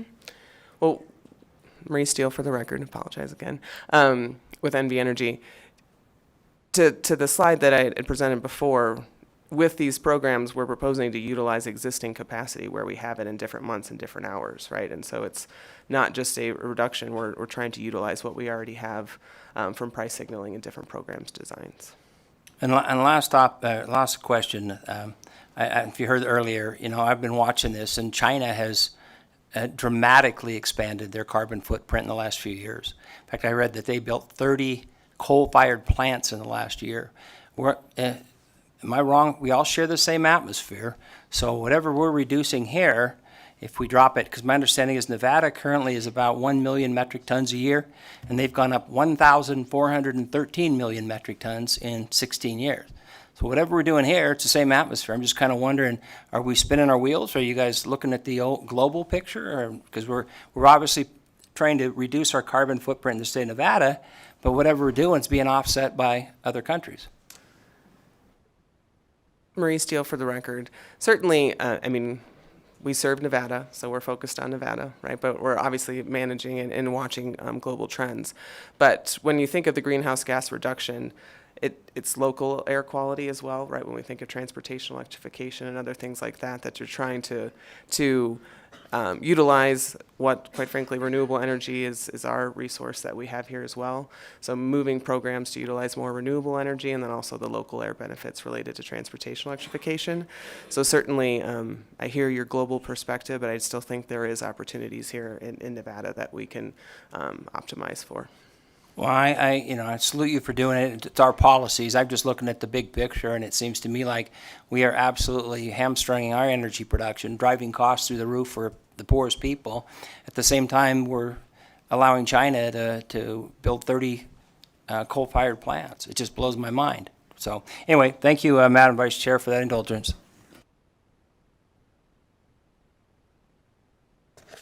Additional questions? Do you promise not to say China? I do. Okay. I do. So just a couple of questions, and I'm going to go back to, I think it was 2017, when we had that omnibus bill, and there was established as part of the IRP some distributed generation, and then looking at energy efficiency, because I think we had these two, and I don't want to say competing, but in many people's minds, energy efficiency and renewable energy and, supply. So how is that working, number one? Because part of the integrated resource planning includes what you're saying now. And so I just want to be clear that I understand it. Sure. Thank you, Senator Spearman, for the question. Marie Steele for the record. And you are correct. So in 2017, I believe it was Senate Bill 145 and 146. So My bills. yes, ma'am. And so Senate Bill 145 actually amended the renewable energy programs, which created the electric vehicle infrastructure demonstration program and the battery energy storage program. And Senate Bill, I believe 146, created the distributed resource plan. And that was the point of the long list of plans. So we have found ourselves there, at least on the customer side of it, the distributed resource plan and the integrated grid planning group is inside of integrated energy services, next to and partnered with all of the customer programs. We have found that energy efficiency and conservation does sit on its, I don't want to say islands, right, but there's the IRP, there's the DRP, EE is within it, but not under the DRP. The transportation electrification plan is within the DRP. Distributed resource plan, I'm going to get myself in trouble here going into acronyms too quickly. MOUSE. Right. So it's going well, right? But the point of this bill is actually to try and harmonize those things, right? So how do we match all of those things? Because some of them are filed at different times, right? And so this is the work that we're doing, quite frankly, already in the side of the 2024 Integrated Resource Plan. It will be a triennial next year that we're actively working on to harmonize all those things together. So none of this is an either or, it's an all. Right, and so pairing them together, energy efficiency is actually defined in distributed energy resources, right? But they're in both things related to energy efficiency and conservation. So they're going well. We're looking at them together. We harmonize them together the best that we can, but they are still two separate plans. But inside of the 2024 IRP, all of them will be together as we look at a holistic integrated resource plan. Thank you, because I think a lot of times it's split. And to my colleague who talked about the country that starts with C and ends with A,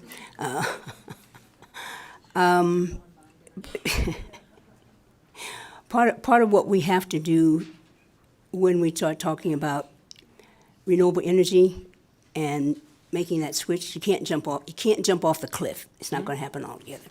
And so what Senator Hansen was saying about low wealth communities being harmed, I think I paraphrased that correct.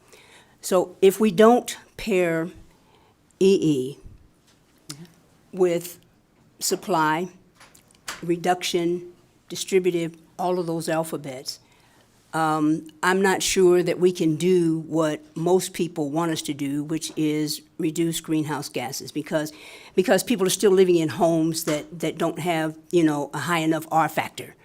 They're still living in homes that have single pane windows, and still living in homes that don't have any insulation around the door and those sorts of things. And so I think part of what we were talking about in 17 was how do we marry those two so that they're not competing interests, because they're not. One has to complement the other.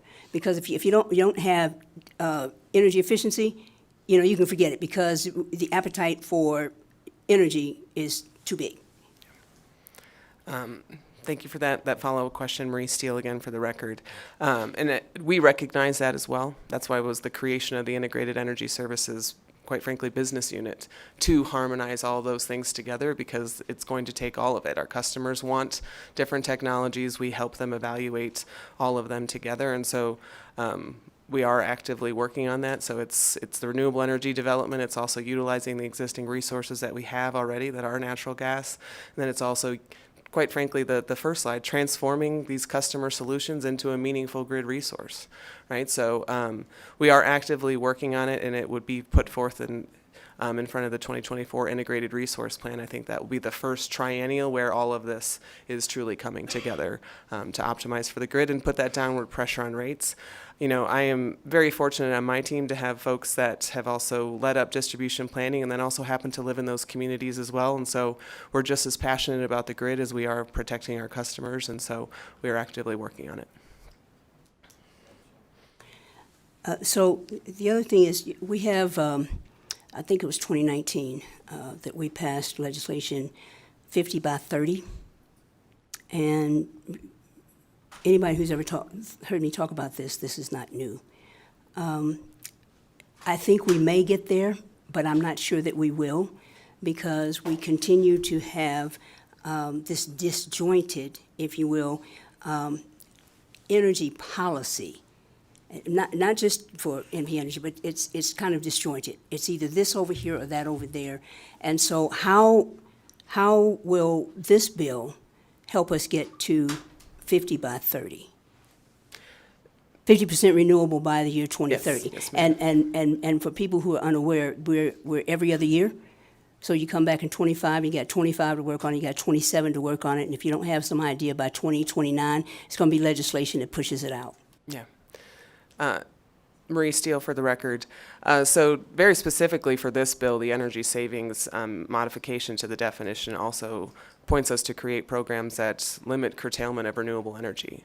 And so we're trying to design programs, and like we talked about the electric vehicle TO time of use rates, right, putting new load where we have excess renewables.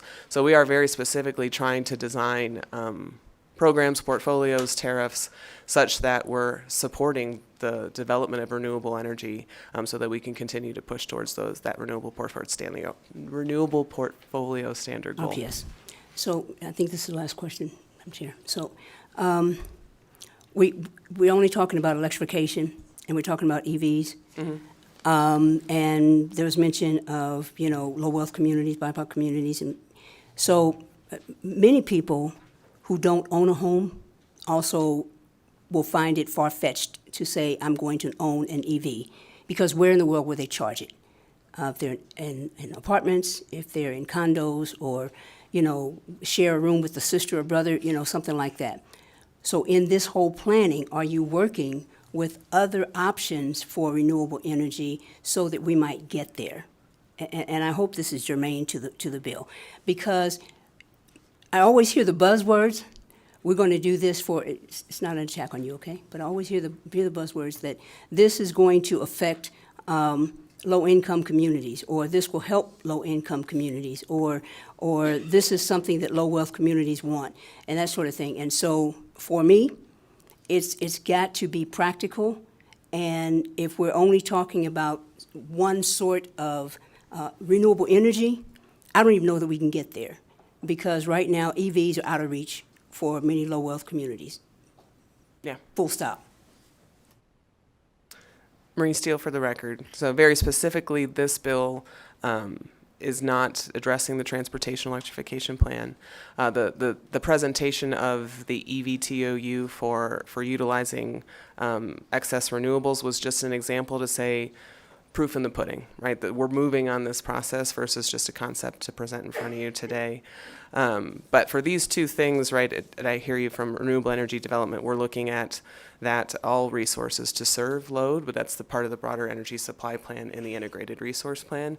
And so certainly from the company's perspective, we're looking at all ways to meet that RPS that we can.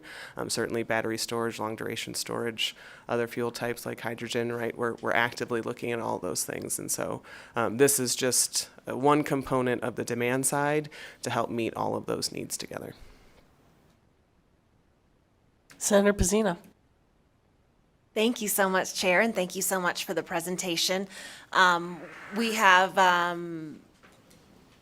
Assistant Majority Leader Lang and I have been working closely together with our stakeholders, trying to find collaboration with SB 353 and 356. For a little bit of history for the committee, we received our bills a little bit late, so we haven't had a lot of time to collaborate until finding ourselves in hearing today, just with deadlines. I guess my question would be, if we were to move this forward as a committee, and that's of course at the call of the chair, will there be continued collaboration on an amendment between our stakeholders? Thank you for the question, Senator Pezzina. Senator Lang, District 7 for the record. Yes, we will always continue to collaborate no matter where the bill is to make it the best bill that we can to become law in Nevada.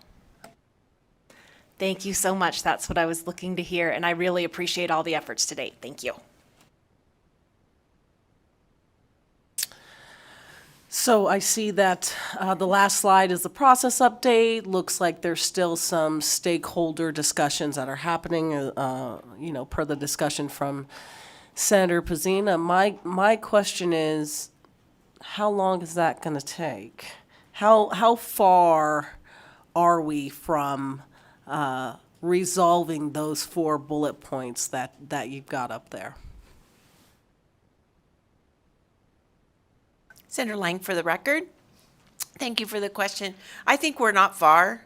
I think that there are just some specific details that we need to work out, and I believe that if we pass this out of committee, we may be able to work in it to amend it on the floor before it heads to the assembly. All right, I think that's another week or two before first House passage. Okay, committee members, additional questions on Senate Bill 356? Okay, we'll go ahead and open it up for testimony then. Those here in Carson City to testify in support of Senate Bill 356, feel free to come forward. Ms. Martinez, you know how it goes.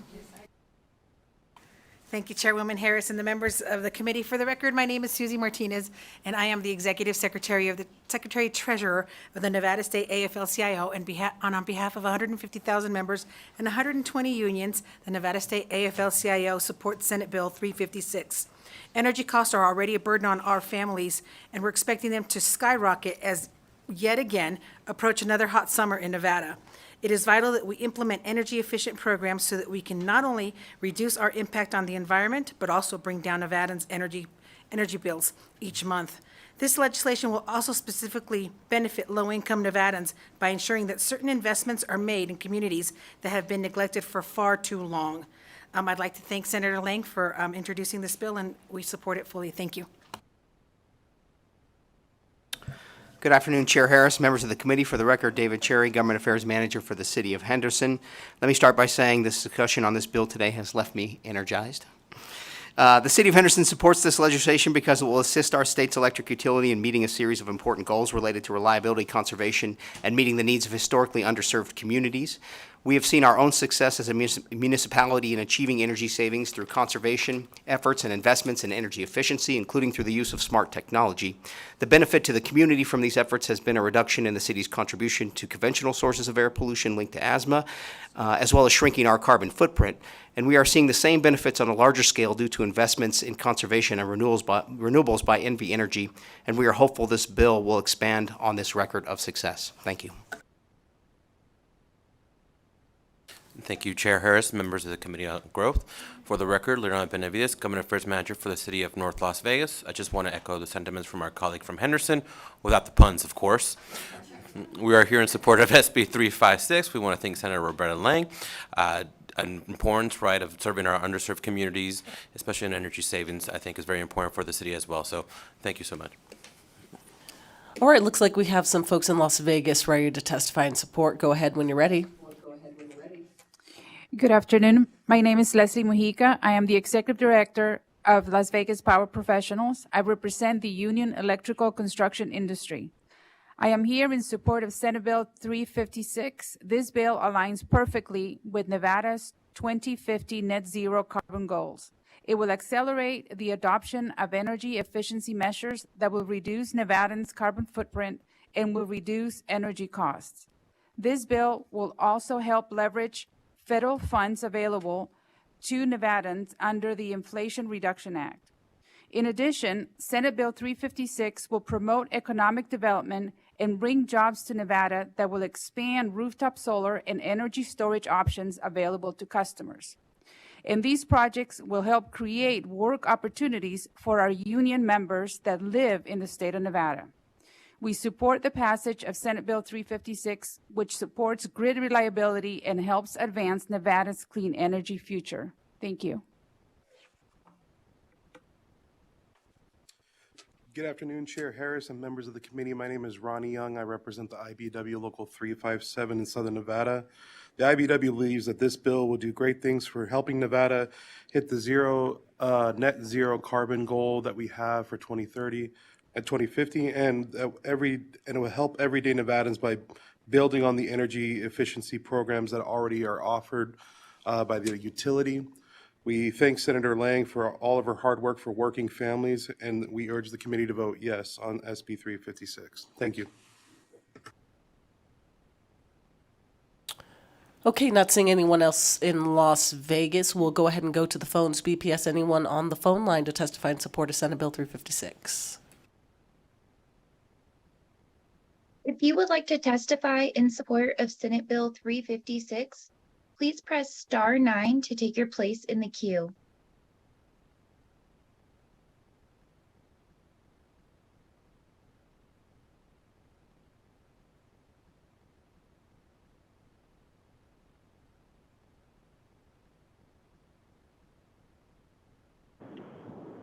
Hi, yes, good evening. My name is Dionne Klug, Dionne-Klug. I represent the United States Commercial Workers Union out of Las Vegas, and we strongly would urge the committee to support Bill SB 366. Thank you.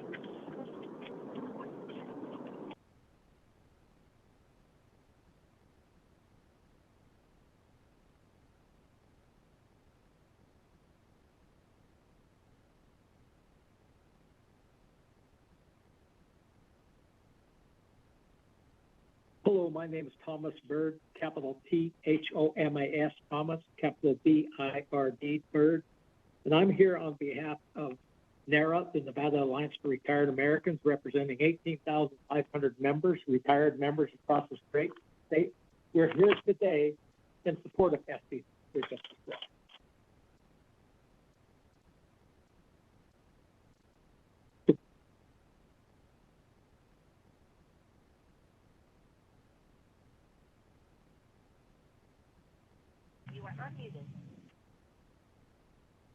Good evening, Chair Harris and committee members. My name is Matt Walker, Director of Government Affairs at the Howard Hughes Corporation, MATTWALKER.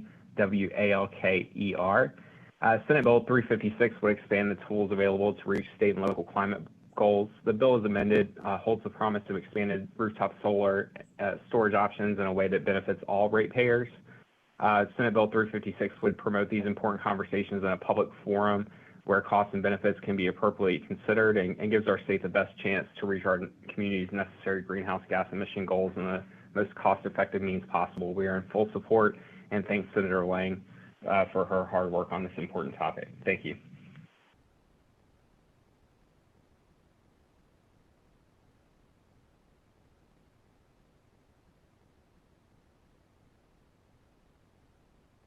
Good afternoon, Chair Harris and committee members. My name is Jeremy Newman, for the record, JEREMY-NEWMAN, and I'm here on behalf of the membership of the International Brotherhood of Electrical Workers Local 396, and we are here today to support SB 356.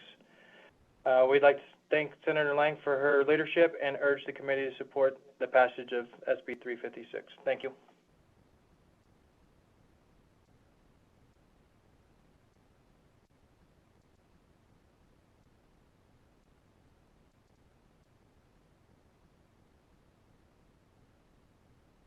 Good afternoon, Chairwoman Harris and members of the committee. For the record, my name is Edward Goodrich, EDWARD-GOODRICH. I represent the International Alliance of Theatrical Stage Employees, Local 363 in Reno. We support and strongly urge the committee to support Senate Bill 356.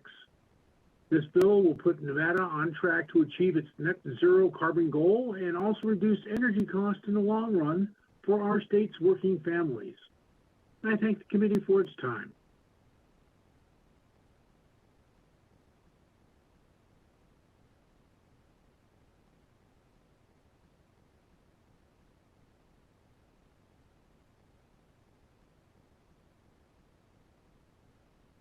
Good afternoon, committee, chair, and the committee. My name is Larry Wilson. I'm the president of the UAW, United Auto Workers, retiree chapter 2162, and I strongly urge the support of SB 356. And thank you for your time.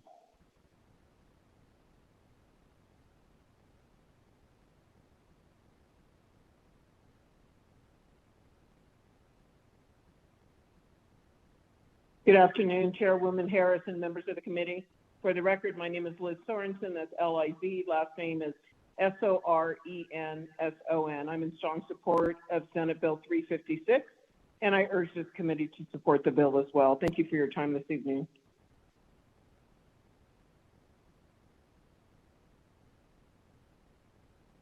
Chair, there are no additional callers to provide testimony in support at this time. Okay, let's go ahead and move to opposition testimony. Anyone here in Carson City to testify in opposition to Senate Bill 356?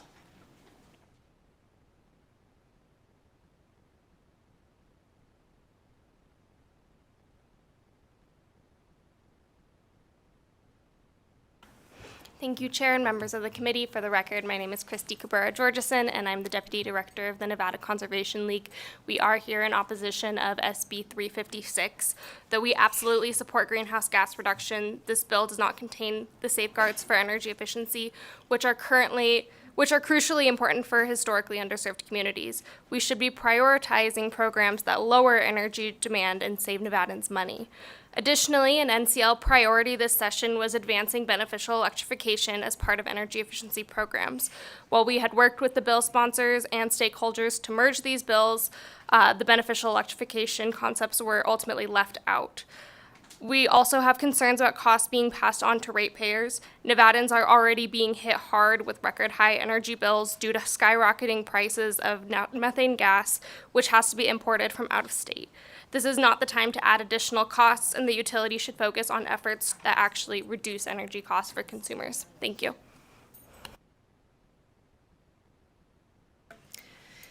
Angie Dykema on behalf of SWEEP, the Southwest Energy Efficiency Project. SWEEP is opposed to this bill.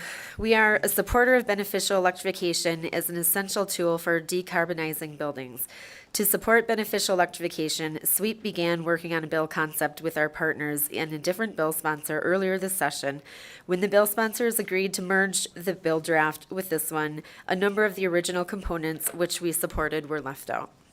One of these is that, as written, the bill contains no guardrails for actual energy efficiency. While SWEEP is not opposed to the general concept of allowing energy efficiency programs to also focus on GHG reductions, this bill does not do that, but instead changes the definition of energy efficiency to only GHG reductions, which does not guarantee energy reductions and bill savings for customers. We believe it is important to keep energy savings targets and not allow load building to count as distributed resources. There are also issues surrounding utility ownership and cost recovery that are problematic. We believe that while the intent of this bill may have started off in the right place, it has not ended up in a form that we can currently support. Thank you for the opportunity to comment. Hello, members of the committee. My name is Jamarion Williams, the Government Affairs Manager for Western Resource Advocates. Western Resource Advocates would like to oppose Senate Bill 356. WRA would like to thank the bill sponsor for allowing our organization the opportunity to provide feedback on this bill. While we appreciate the sponsor's effort to work with our organization on this bill, there are many concerns that we cannot support. One of our major concerns is the lack of safeguards for energy efficiency programs. These programs are vital for our state moving forward and would especially be beneficial for Nevadans in low-income areas. Energy efficiency programs would help Nevadans save more money during a time when the cost of living is increasing and the lack of safeguards for these programs in the bill is worrying. WRA supports beneficial electrification and hope that we could address our concerns with the bill sponsor. However, we cannot support the current draft of the bill. We would love the chance to continue to work with the bill sponsor moving forward to identify pathways that would allow Nevada to advance beneficial electrification while providing safeguards for energy efficiency programs. Thank you. Good evening, Madam Chair, members of the committee. For the record, Jessica Fratto here today on behalf of SEIA, the Solar Energy Industries Association. SEIA is the National Trade Association of the United States for the solar industry. I'm here this evening in opposition to SB 356. SEIA's concerns center around the portion of the amendment that would allow the utility to enter the rooftop solar and distributed generation marketplace. Under this scenario, the utility would be able to compete in the marketplace while passing the costs of rooftop solar onto consumers. This would increase costs for all ratepayers for a service that is already provided by a robust industry. These provisions are unnecessary, and there are no examples across the country where a regulated utility sells and leases solar systems to residential and commercial customers. While our concerns on the bill are specific to solar, this bill also includes complex issues that have a significant impact on consumers across the state. We remain concerned and appreciate your time. Thank you. Good evening, Chair Harris, members of the committee. For the record, Chelsea Capurro here on behalf of NRDC and EDF. While we support NV Energy's goal of maximizing efficiency programs at high carbon, high cost times of day, this bill as written does not safeguard actual energy efficiency programs, which will benefit ratepayers and reduce energy use. The bill currently authorizes NV Energy to increase the kilowatt hours that it sells. The bill increases costs to ratepayers by authorizing high-cost recovery and new authorizations for utility ownership of types of distributed energy resources, including at customers' homes. These authorizations should be decided by the PUC. We don't support utility ownership of distributed energy resources to this degree. Good evening, members of the committee. Thank you, Chair Harris, for the opportunity to oppose SB 356. First, I just want to point out again that Nevada power utility bills have gone up over 54% in Southern Nevada and 50% for Sierra Pacific Power ratepayers from January 2021 to January 2023. Due to public policy costs, past legislation, and high natural gas prices, these rates will continue to go up for the foreseeable future. Ratepayers are angry and concerned about affordability. There is never a good time, but with severe potential rate increases on the horizon and for the foreseeable future, now is certainly the worst time for experimenting on Nevada ratepayers. I have attached an exhibit, 6 slides that show my sources for the rate increases and other pertinent information for you, but I'm not going to go over them. SB 356 as drafted would have dramatic effects on how DSM, demand-side management, is reviewed and analyzed in Nevada, changing methods that have been in place for over 40 years. Many of the changes seem straightforward, but have much deeper consequences to the detriment of the ratepayer. Second, the use of pricing signals, including time-varying or dynamic rates, is unfair in principle. It is essentially saying that electricity is limited and those who can afford to pay the most may access it, while those who cannot afford may not. Electricity should be reliable and affordable to all Nevadans. And finally, Section 11 provides for an incentive, basically an interest payment, on things Nevada Energy should be doing anyways to ensure safe, reliable, and just and reasonable rates. Thank you. We've got one question for you if you'll entertain it. Senator Hansen. Thanks, Madam Chair. Yeah, since we got the consumer advocate here, you just mentioned a 54% increase from 2021 to 2023. What, as consumer advocate, do you attribute that to? There's a number of things, but the majority of the drivers... Name for the record. Oh, Ernest Figueroa for the record. There are a number of things, but the majority driver is associated with the cost of natural gas prices on the wholesale market. Okay, bottom line is the price of natural gas has gone up, and that's what we use to generate electricity in Nevada primarily, correct? That is correct. Okay, so if we really wanted to reduce costs for consumers, which is hopefully one of your jobs, we would want to expand production so we can reduce the cost for the production of energy like it was prior to 2021. I don't disagree. Thank you.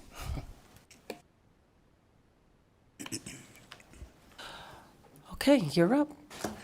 Thank you, Madam Chair, members of the committee. Russell Rowe here on behalf of Tesla, speaking in opposition to the proposed amendment itself. As you know, Tesla manufactures, installs, and manages behind-the-meter distributed energy resources such as rooftop solar and battery storage products. The latter are manufactured here in Nevada and have become one of the top Nevada exports to the world. Tesla's launch of its virtual power plant program in partnership with California utilities is providing utility benefits through added capacity or demand response, while also providing for the compensation of customers for the value their solar and storage systems provide at the most critical times. We actually uploaded an article from California to the committee, so you can read that at your leisure. The amendment to SB 356 includes a definition for the term demand response in new paragraph B of subsection 7 of section 3 of the proposed amendment, at least the latest one that I've seen. This definition will provide the utility with direct control of customer end-use loads using automation technology, meaning that the utility would be authorized to develop controls for the direct aggregation of behind-the-meter, customer-owned energy resources. This would be a significant policy shift and departure from energy policies that generally provide utility with control of energy resources in front of the meter to directly controlling energy resources owned by the customer through their personal investments in rooftop solar and energy storage products. Moreover, it would introduce the utility into a private market where private sector companies such as Tesla already have the technology and capability of providing such services for their customers, as is already being done in conjunction with utilities in California. The utility could obtain such services today from today's existing energy market without incurring the added cost to ratepayers by having the utility stand up its own system. This is possible today, providing the utility develop tariffs to appropriately compensate customers for the value of their distributed resources. Providing direct control by the utility behind the meter resources. Mr. Rowe, you're at about 2 minutes and 20 seconds. I'm almost done. Okay. Thank you so much, Madam Chair, You for got it. indulgence. Will be more burdensome to Nevada's ratepayers and stifle the market's continued development of distributed resource energy aggregation.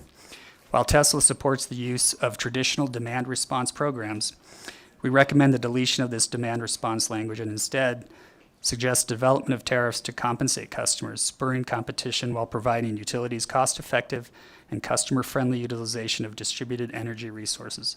The technology is already here with the vast expertise of private energy companies that have already been partnering with Nevada residents to help them better manage their energy needs and costs. Thank you for the additional time, Madam Chair.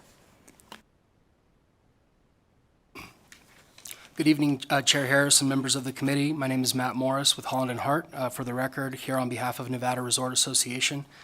Nevada Resort Association is opposed to SB 356 as currently drafted. Nevada Resort Association's membership includes some of Nevada's largest employers and energy customers.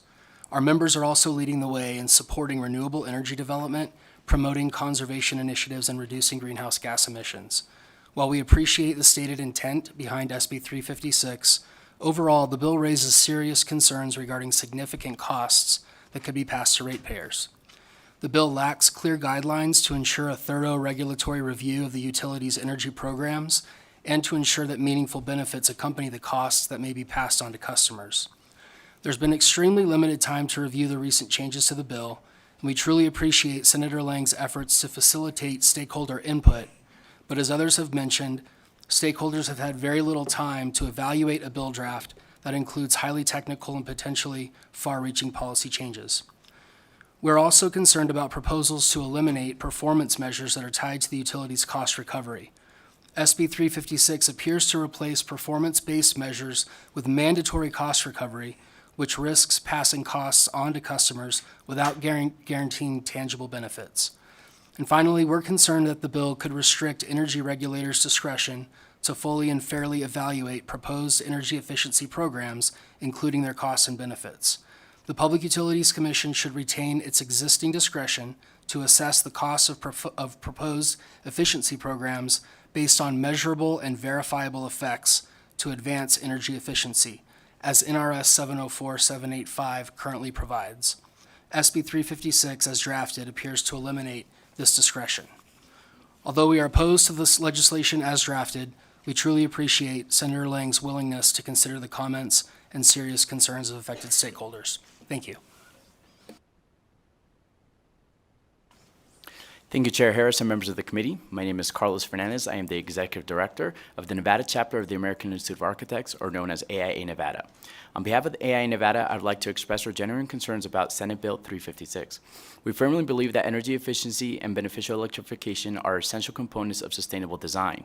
Unfortunately, this bill falls short of prioritizing these crucial elements. As an Architects Association, we strive to create buildings that not only conserve energy, but also have a positive impact on the environment and reduce costs for occupants. Another significant concern is this bill's potential effect on low-income communities. We want to ensure that sustainable design benefits are accessible to all, but change in metrics proposed in Senate Bill 356 could inadvertently reduce the benefits for those vulnerable populations. As responsible architects and designers, my members advocate for energy policies that protect ratepayers, promote conservation, and encourage sustainable design practices. Regrettably, this bill's cost recovery provisions may result in higher energy costs for Nevadans, which is a troubling prospect. On behalf of AIA Nevada, I urge you to consider these concerns in our current opposition of Senate Bill 356. We do look forward to working with bill sponsors to prioritize energy efficiency, reduce greenhouse gas emissions, and ensure equity. Thank you for your time and attention.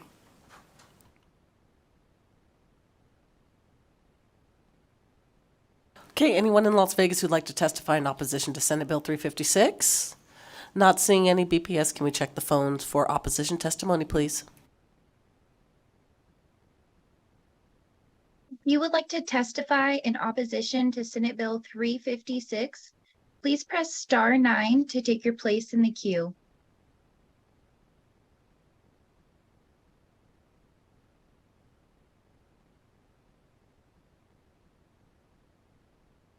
Good evening. My name is Sarah Steinberg. That's SARAH-STEINBERG. I'm a policy director with Advanced Energy United. United is an industry association comprised of businesses making the energy we use clean, affordable, and reliable. I'm here today in opposition to SB 356. United has several serious concerns with this bill. To highlight just a few, I'll begin with the lack of protection for traditional energy efficiency programs. Energy efficiency is a key resource that serves the grid and lowers long-term energy burdens. Utilities already have a disincentive to invest in energy efficiency, and this bill gives NV Energy permission in the name of energy efficiency programs to increase the kilowatt hours it sells rather than reduce them. Whether they plan to act on that or not, the framework allows for an erosion of those traditional programs. Furthermore, it does so at an especially high cost to ratepayers, offering more generous cost recovery than is standard in the industry or necessary to remove the disincentive, and with unprecedented utility ownership of resources inside and at people's homes. Monopoly utilities should not enter already competitive marketplaces such as the rooftop solar space, because utilities can undercut the private market and crowd out investment and business growth at the expense of all of their ratepayers. At a time of rising energy costs due to aging infrastructure, extreme weather, and volatile fuel markets, we should be doubling down on energy efficiency instead of weakening existing laws and programs, and capitalizing on third-party markets to optimize delivery of services and development of resources at lower cost to Nevadans. But at a high level, this bill proposes a major framework shift from the way things are done today. Many of the provisions in it were a surprise to us just this past week, and United and its member companies have not had nearly enough time to carefully consider or deliberate on what is needed to make this work best for the advanced energy industry or for the state. So we ask that you do not advance this concept at this time. Thank you for your time.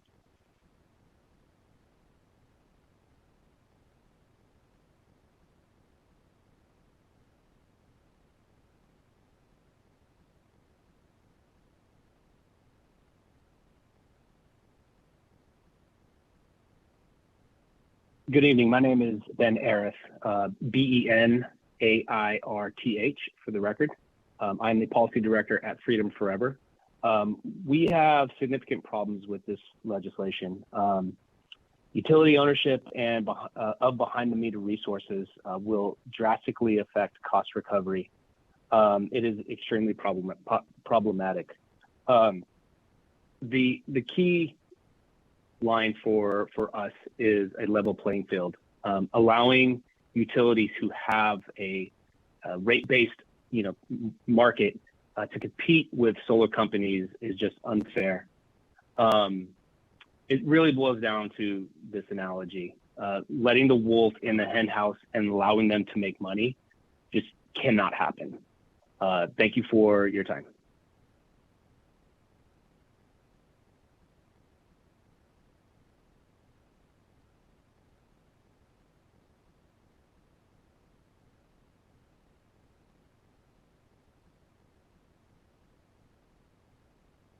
Hi, for the record, my name is Stephen Lassiter, and I'm a policy director at Sunrun. Sunrun is the leading provider of rooftop solar and home batteries across the country and in Nevada. We are also the leading provider of grid services from distributed energy resources across the country. We have not been a part of the collaborations on this bill to date, but would welcome the opportunity. And we've partnered with utilities across the country on programs similar to the ones proposed to utilize distributed energy resources to reduce greenhouse gases and electric bills for all customers. We appreciate the bill sponsor, Senator Lang's desire and leadership to expand demand response programs. However, from the utility's brief presentation, I do not have a good idea of what this bill would do.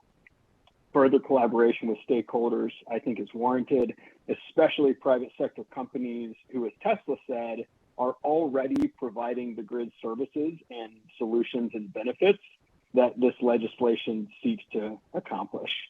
For Sunrun, one benefit of operating across dozens of states is that we're able to observe utility proposals and public utility regulation across the country. And that broad view is what allows me to know how rare and frankly unprecedented it would be for a utility to enter the competitive rooftop solar market. State legislatures and public utility commissions across the country have decided not to allow the utility to enter the rooftop solar market. And I think the Public Utility Commission's role to protect the public interest and keep rates down in Nevada should be respected. Allowing the utility to own and rate-based rooftop solar would eliminate the market's currently level playing field. It would give the utility anti-competitive advantages. It would harm private sector businesses in the state, and it would threaten thousands of jobs. I hope we can work with the bill sponsor and all stakeholders to address these concerns and advance demand-side programs in the future. Thank you.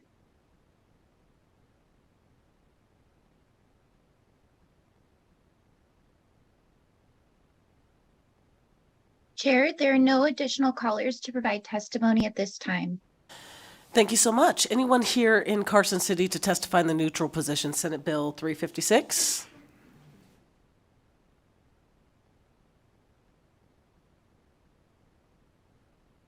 All right, go ahead and start when you're ready.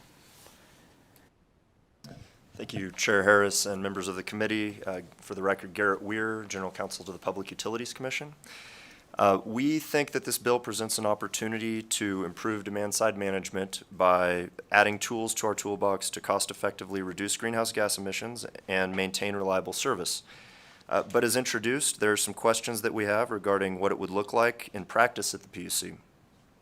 However, we're committed to continuing to work with NV Energy and stakeholders on an amendment to provide clarity and focus that will assist the Commission in implementing the policy. Good evening, Madam Chair, members of the committee. Scott Leadham, representing Southwest Gas. We have some concerns with the current language that is written as well. We have been working with NV Energy to get those concerns addressed, and I believe they're working in very good faith to make sure that they are addressed, and look forward to continue to work with them on a proposed amendment, and just wanted to make sure we get those comments on the record. So thank you very much. Greg Esposito, representing the Nevada State Pipe Trades, and for the sake of time, I echo Mr. Leadham's comments. Thank you. Okay, anyone in Las Vegas for neutral testimony? Not seeing anyone. BPS, can we check the phones for neutral testimony, please? If you would like to testify in neutral for Senate Bill 356, please press star 9 to take your place in the queue.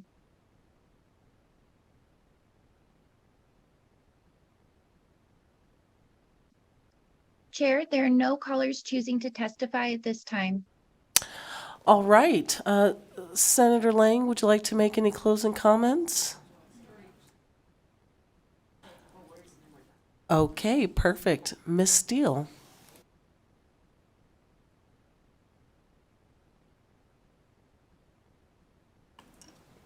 Members of the committee, my name is Marie Steele, for the record, Vice President of Integrated Energy Services for NV Energy. Again, wanted to thank, obviously, Senator Lang in sponsoring this bill and also the stakeholders, and address some of the concerns that were raised. I think, as you noted, Chair Harris, that it was the final slide as well, so they are not news to us, right?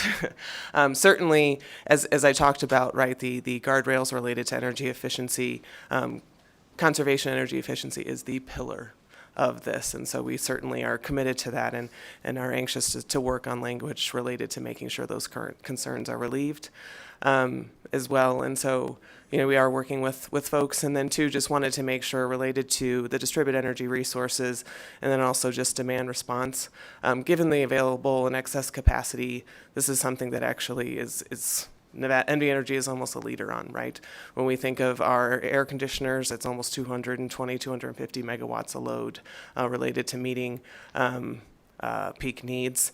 We are already working on a battery storage program approved by the Commission, and also expanding different technologies. And it's an approval from our Advanced Distributed Energy Resource Management System and the latest DRP, Distributed Resource Plan, in 2021.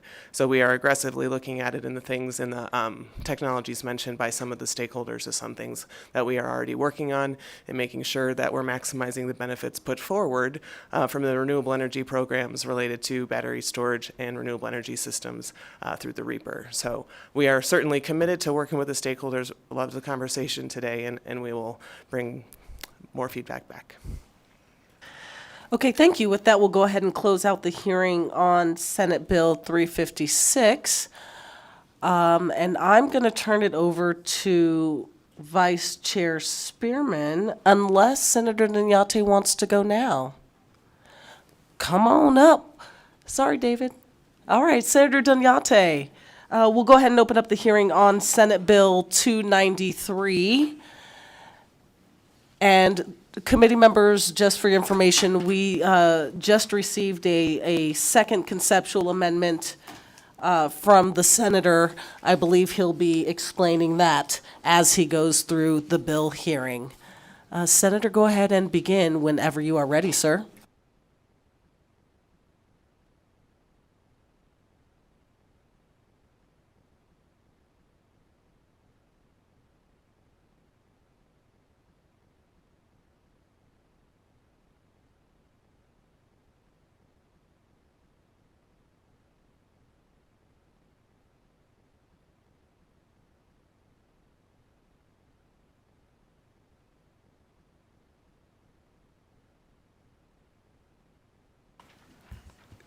Thank you, Chair Harris, and good evening to the members of the Senate Growth and Infrastructure Committee. For the record, my name is Fabian Dunyate, and I represent Senate District 10 in the heart of Las Vegas. I come before you today to speak on Senate Bill 293, which revises provisions relating to renewable energy and energy conservation. Today, I'm proud to be joined by a personal friend, Steve, who is the Chief Operating Officer for SolUp, and Mr. Mark Kruger, who is the Chief Deputy Attorney General for the State of Nevada and the Bureau of Consumer Protection. This is a very personal bill. It's one that has impacted my family, and it's one that I believe can continue to restore equity and consumer protection provisions already agreed to by the legislature. Last year, when I was knocking on doors and meeting my neighbors, I started to learn about the issues that the families in my district cared about the most. And in the same time frame, my own family had encountered an issue that we probably did not expect, but it's an issue that I believe many other residents in the states are finding themselves in. In the last few years, we have seen an influx of solar panels being installed in our neighborhoods. That's something that me living in downtown Las Vegas, we have seen. It's been great. The transition to solar energy can reduce the burden of carbon emissions. But let me be clear with one thing. Not every solar panel is installed the same, or in our case, sold the same. Within a short time span, we saw one of our very own family members install solar panels on the roof of their home. It sparked an internal debate within my own family. How could we let our 70-year-old relative install these panels knowing full well that they couldn't afford to do so? When we asked our relative as to why they installed these panels on the roof of their home, they mentioned, it's fine. It's going to reduce my electric bill. The finances of it will balance out in the next few years. From the perspective of my family, and after that encounter we had gone through, I think it's clear that we need to make some sort of change to address the gaps in our consumer protection laws that have already been passed. Over the last 2 years, we have seen a massive change in the practices on the ground on how these sales services are delivered. We are now seeing fake public notices, as we have displayed for you up here, being left on homes, encouraging the installation of solar panels, and we continue to need to reform the trade practices that are being exhibited in our community. Taking advantage of our seniors and residents, failing to disclose adequate information in the appropriate language of the participating parties are efforts that we should consider for reform. And that's why we're here today. Chair Dallas, before I transition to my co-presenters, again, I want to clarify for the committee, what you have before you today is a gut and replace of the bill. We have sent the committee staff our conceptual amendment with the consumer protection provisions, and that document is available public on Nellis. And we also made a few stylistic changes that the committee members should have received as well, since we know that we might have questions as to what is displayed on Nellis. With that, I will go ahead and hand it over to Steve, and then we'll go over to the folks from the Attorney General's office. For the record, Stephen Hamili with SOLUP. We're in support of this bill. This bill is really a common sense bill, one that promotes best business practices and holds the solar companies and their contractors accountable for their representations and warranties, whatever they may be. We've seen a proliferation of these third-party lead generators. Those are salespeople that work for that contract to a qualified C2, and they're given what's called a red line. So they're given a red line somewhere in the $2, let's call it $2.20 range, and their sole motivation is to sell solar for as much as they possibly can above that, and that's their profit.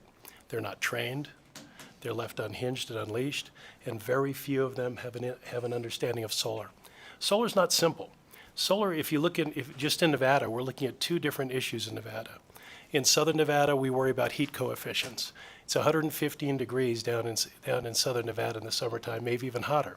Solar panels, despite what people are told by some of these third parties, operate much less efficient in hot weather. Kind of counterintuitive, nice sunny day. So depending on the heat coefficient determines on that reliability or the output of that system. Up here, we deal with snow loads. So many companies here don't do what we call site surveys. They use NearMap. They take a picture of the roof. They never crawl up into the attic, and they don't recognize that roof rafter upgrades are needed. Ostensibly, we're now putting heavy loads on top of a roof, adding snow loads on top of that without any engineering. Not good. With regards to representations, we see it, we unwind it. After 2015, when many of the companies left Nevada, we've been here since 2008, we saw the aftermath. We were dealing with customers being told that their solar should be free. They would never see a bill, that their solar system would work in the event of a blackout. They thought they didn't need batteries. So these third-party lead gen sources do not have the education or the understanding of solar in order to adequately sell it. And they're taking advantage most generally in disadvantaged communities and to the elderly. It's not a 15-minute presentation. You need to understand the consumption of a customer, understand their needs, and be able to articulate the difference in the materials and the quality of the products that you're selling. The red line system doesn't work. It's happening every day, and what's happened to Senator Donate's family is happening hundreds of times per week. You're going to see a larger influx occurring in 2 days. There's NEM3 is taking place in California. In California, they're reducing their net metering by 75%. In order to work in California, for it to be viable, you'll have to install solar and batteries. There's a provision there where there's a contracting license called a C46. They're not allowed to do service panel upgrades or install batteries. That same group will be coming here. We've seen almost triple to quadruple the amount of competitors in the marketplace that are unlicensed out and soliciting. I was over at the Building and Safety a few days ago asking about the same issue.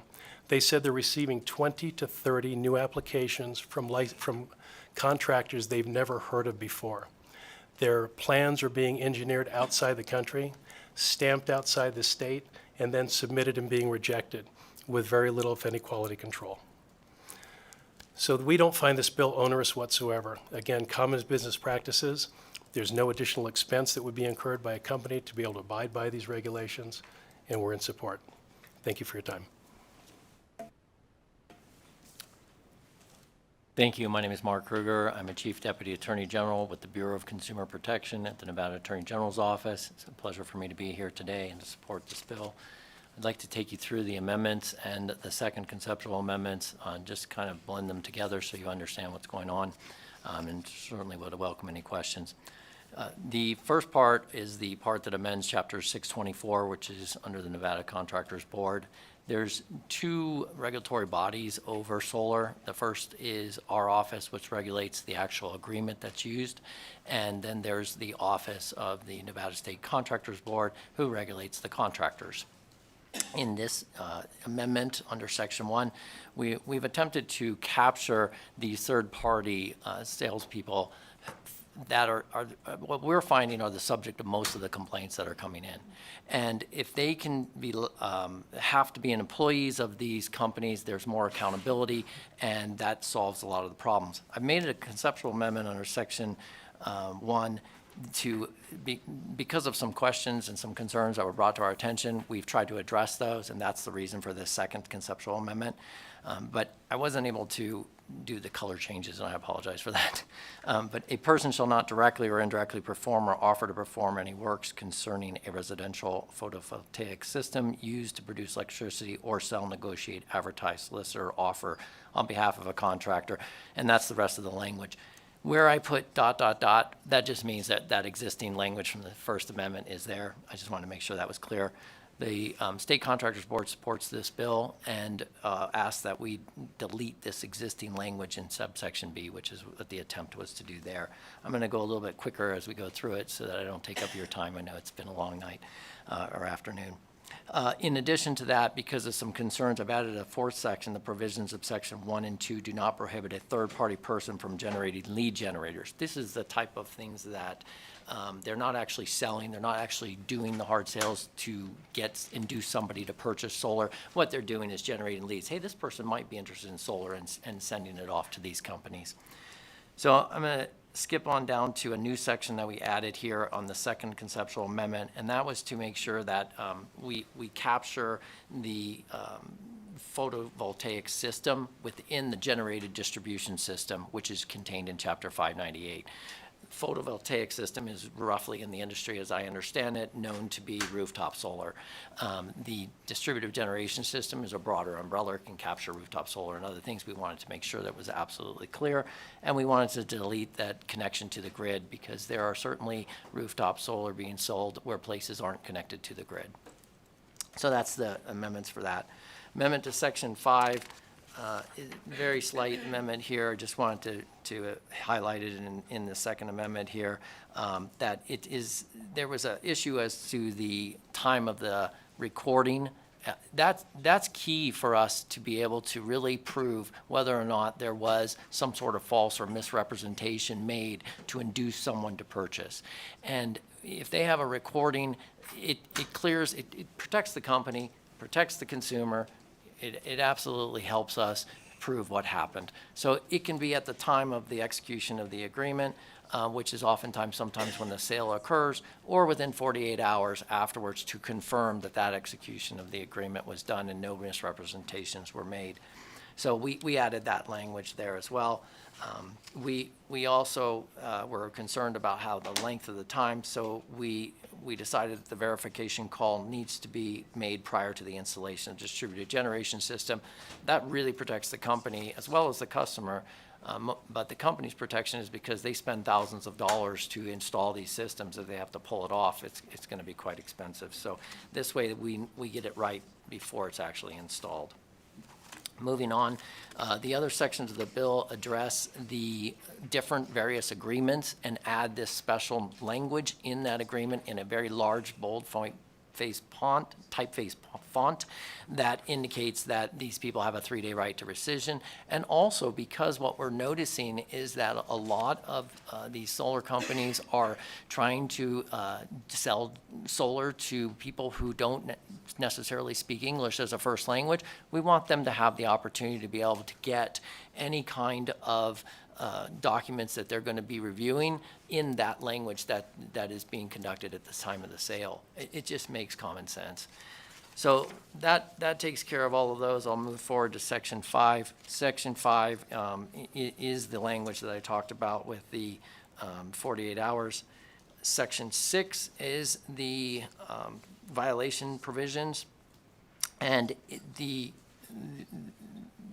it is so important that we keep the recordings that we feel that we should err on the side of the consumer. If the company fails or refuses to keep a recording or get a recording, then the consumer should be able to elect to void that agreement because we can't prove what actually happened. Now, I did make it discretionary for the consumer because they may want to go forward with the sale and installation of the solar and are happy with everything that occurred, even though there's not a recording. So, but generally speaking, when we get a complaint, we have to reach out and get these documents from the company, and a recording would be super helpful. So that really gives it down to the very last section, which is that if it and I described this earlier as well, if there is language other than English used for the sales, then there should be entitled to a copy of the contract in that language. That is the overview of the amendments, and with that, I'll take any questions if you have any. All right, thank you for that. I just want to confirm that, Senator, what you're proposing today is to do both conceptual amendment 1 and 2, and that your bill would be wholly contained within those two amendments. Fabian Donati, for the record, that's correct. All right, committee members, do we have any questions? Senator Hansen. Thanks, Madam Chair. Being a contractor myself, I'm kind of curious, have there been any prosecutions by your office or whoever enforces this in the last 5 years for any of these kind of incidents? Thank you, Senator Hansen. Chair, am I going through you? Thank you. Mark Kruger, for the record. Senator Hansen, there have not been criminal prosecutions yet for any violations. However, we have dedicated a special prosecutor for prosecuting violations of Consumer Protection Deceptive Trade Practices Act.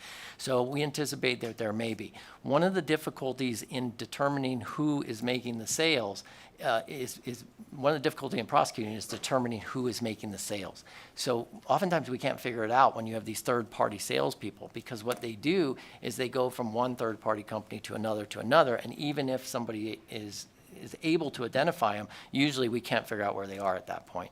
This would stop that practice. This would make it so that we would be able to find somebody, and we could elect to go criminally or civilly if we needed to. Good, I'm all for it. You know, being a contractor, I've watched this for a long time, worked with the Contractors Board numerous times on complaints. What I've always found with the Contractors Board, they'll say, look, problem is we can't get enforcement because it's so difficult to prove the case. So we have all sorts of laws we pass all the time, but then the bottom line is the people that are abusing the system typically just sort of like thumb their noses at us and say, you know, do whatever you're going to do. And I've seen that in so many cases on not just this solar stuff where this guy ripped off your grandfather or whoever it was. I've seen the same thing with one of my own neighbors. She was promised she put in a $34,000 photovoltaic system, and was told that she was going to get the retail rate returned on her bill, and they're doing the math on it, she would recoup her costs in 5 years or something. And then it turned out it was the wholesale rate, and she would never get a return on her investment until after the panels were beyond their normal life expectancy. So yeah, these kind of crooked things go on.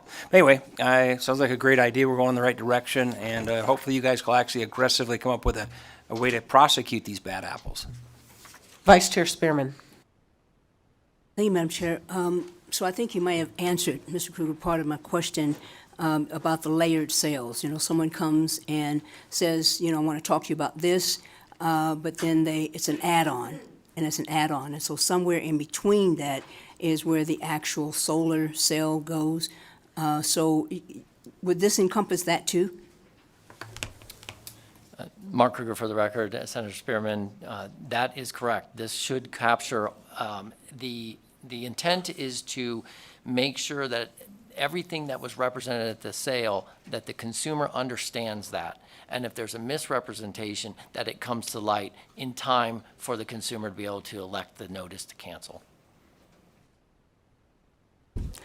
So this is, I guess, a tag on to Senator Hansen's. So do you have a dedicated unit that would do this? Because this is probably going to be pervasive. As a matter of fact, I think we had tried to address this in like 17 or 19, but it's still going on because you had people going through many of the BIPOC communities and just, saying whatever they wanted to say.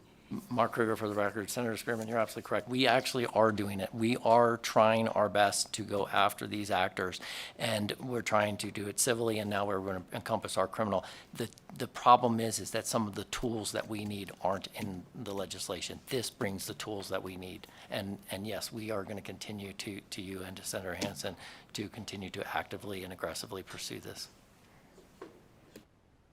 So those tools would only apply to photovoltaic? The specific, Mark Kruger, for the record, Senator Spearman, the specific tools that we need in this particular bill apply to photovoltaic systems, correct?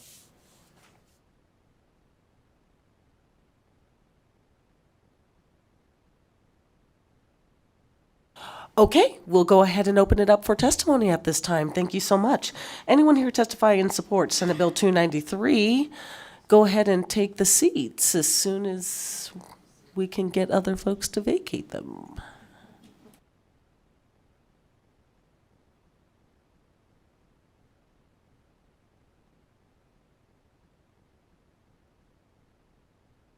Thank you, Chair and members of the committee. For the record, my name is Susie Martinez, and I am the Executive Secretary Treasurer of the Nevada State AFL-CIO. And on behalf of 150,000 members and 120 unions, we are in full support of Senate Bill 293. Nevada's trying to grow its clean energy economy, but with any growing industry, there are bad actors that are willing to take advantage of Nevadans in order to make a profit. This means that some of our most vulnerable communities, including seniors and low-income residents, are being misled when buying their solar panels. This legislation critically protects Nevadans from deceptive sale practices by allowing our state governments to keep a closer eye on energy utility companies and ensure that they are in compliance with the law. Thank you very much. Thank you, Chair Harris and members of the committee. For the record, my name is Christy Cabrera-Georgeson, and I'm the Deputy Director of the Nevada Conservation League. We are in support of this bill as amended. As we move to a cleaner and greener future, we need to make sure that consumers are protected from these bad actors. Thank you for your time. Good evening, Chair Harris, members of the committee. For the record, David Cherry, Government Affairs Manager for the City of Henderson. It is often said that sunshine is the best disinfectant, and this bill is going to target shady practices to stop solar scammers, and for that reason, we are in support. My name is Ernie Adler, and I represent IBEW 1245. We also support this measure. We think that it's shameful to have people ripped off this way with solar energy panels, and we really do strongly support this measure as well.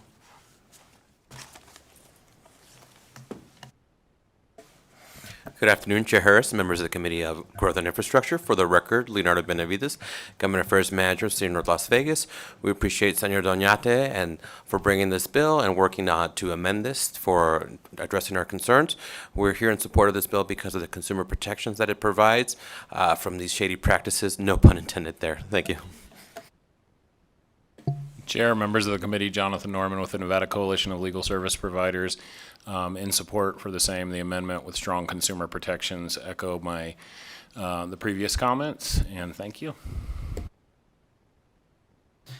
Chair Harris, members of the committee, Devlin Doneshfrouz, DANESFOROUZ, here on behalf of NV Energy. I want to echo the testimony that has already been shared in support of SB 293 today. NV Energy supports 293 because it will protect our most vulnerable Nevada communities from deceptive and unfair sale practices. These third parties often mislead customers to believe it is an NV Energy product or service they are receiving. Just this week, we received a customer shared an email solicitation that was sent to them. It had NV Energy's logo on it, and it made it seem like it originated from NV Energy. This is just unacceptable. NV Energy spends countless hours and resources trying to diffuse any of this confusion caused by these deceptive sales practices. We want to thank Senator Doñate for his leadership on this bill and urge the committee to support it. Thank you. Thank you, Chair Harris and members of the committee. My name is Carlos Fernandez. I am the Executive Director of the Nevada chapter of the American Institute of Architects, or known as AIA Nevada. On behalf of AIA Nevada, I'd like to express strong support for Senate Bill 293 concerning consumer protections in the solar installation. We recognize this bill enhances consumer protections by ensuring transparency in solar installation agreements, providing detailed information about costs, and clarity which allows consumers to make informed decisions and avoid deceptive practices, boosting their confidence in solar installation. By increasing consumer confidence, this bill encourages adoption of solar energy systems, contributing to the reduction of greenhouse gas emissions and supporting the transition to renewable energy sources. This aligns with our role as an architect association to create environmentally responsible and energy-efficient buildings. Furthermore, this bill sets a higher standard by requiring solar installation professionals to be licensed. This ensures that only qualified individuals perform the work, resulting in better quality installations and greater consumer satisfaction. As the Architect Association, we are committed to promoting sustainable design practices and reducing the built environment's impact on our overall environment. Thank you again for your support. Thank you, Madam Chair, committee members. Misty Grimmer with the Frau Group representing the Nevada State Contractors Board. We too appreciate this bill, SB 293, and appreciate working with Senator Doñate and Mr. Kruger from the Attorney General's office.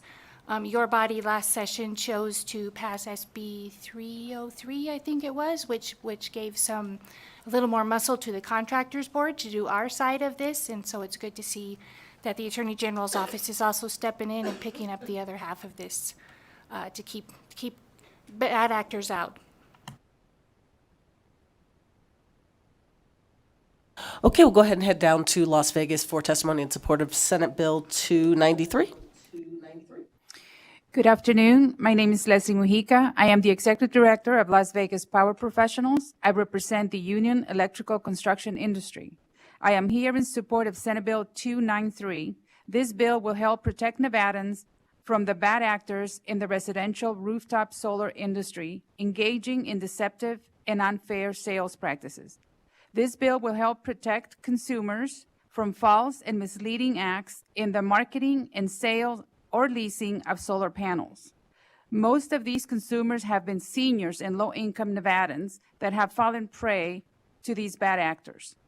On a personal note, I've been looking for a new home for a couple of years and have sadly passed on beautiful homes that had third-party owned rooftop solar because I am aware of these issues, not only the poor craftsmanship and failed inspections, but also the misleading contracts and the false promises of savings and or eliminating electricity bills. Senate Bill 293 will help prevent these deceptive practices from occurring and will protect Nevadans. We urge you to support Senate Bill 293. Thank you. Good afternoon, Chair Harris and members of the committee. My name is Ronnie Young, and I represent the IBW Local 357. We believe this is a bill that is long overdue. I've personally seen time and time again working Nevadans getting taken advantage of by predatory business models in the residential rooftop solar industry, shoddy installation, misleading contracts, and bad promises of savings in wallets for homeowners.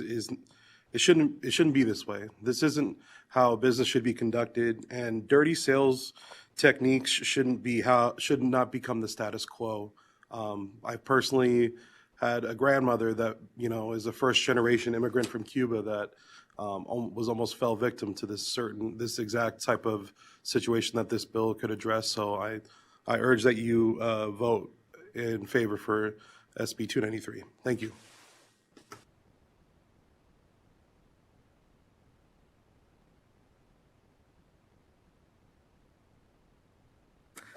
Good evening, Madam Chair, members of the committee. For the record, Peter Aldis, Staff Attorney with Legal Aid Center of Southern Nevada, and I strongly support passage of Senate Bill 293. As an attorney who represents poor, low-income, disadvantaged seniors in Southern Nevada, I have seen firsthand all of the lies that they are told by these 1099 contractors, all the stories they're told in languages other than English, and then when you look at the contract, none of that information is there. So in order for me to better assist my clients and to protect all Nevadans, I strongly support this bill. All right, thank you. Looks like that is everyone in Las Vegas. BPS, can we check the phone lines for testimony in support of Senate Bill 293? If you would like to testify in support of Senate Bill 293, please press star 9 to take your place in the queue.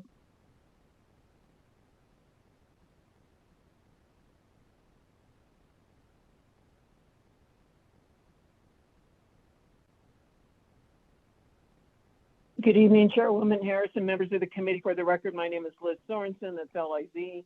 Last name S-O-R-E-N-S-O-N. I'm the president of Nevada State AFL-CIO. I believe this legislation will protect Nevadans, including seniors and low-income consumers, from deceptive sale practices in the rooftop solar industry. And for this reason, I strongly support SB 293, and I urge this committee to do the same. Thank you.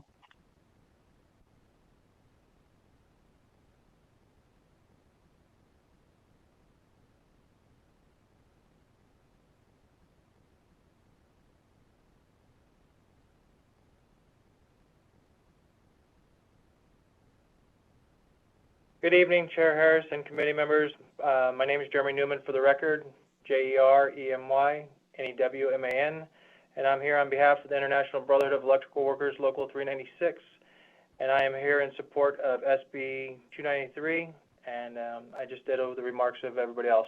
Thank you.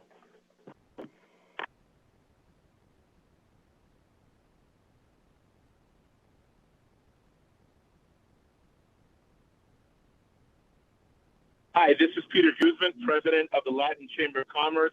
I echo many of the comments of my community colleagues.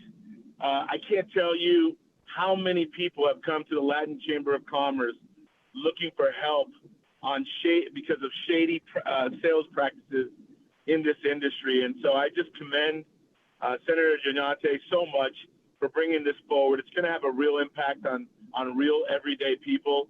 And so the Latin Chamber of Commerce, we stand in support of this bill. Thank you.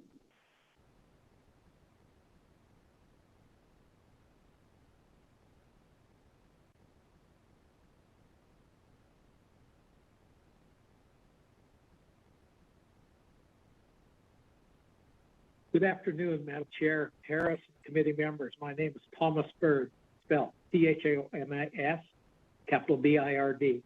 I'm a president of Nevada Alliance for Retired Americans, NARA, representing 18,500 retirees across Nevada.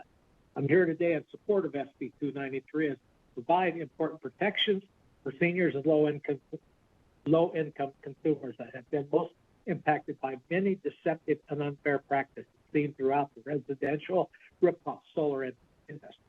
Thank you so much for your time, and please join me in support of SB 293.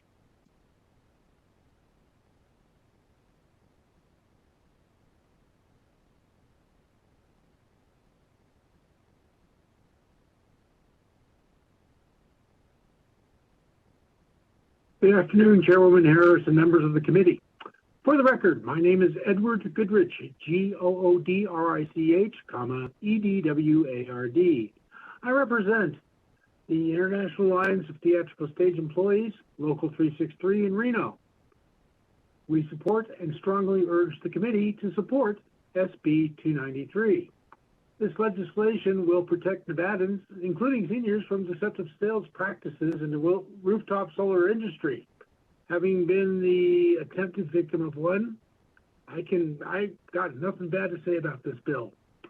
And I thank the committee for its time.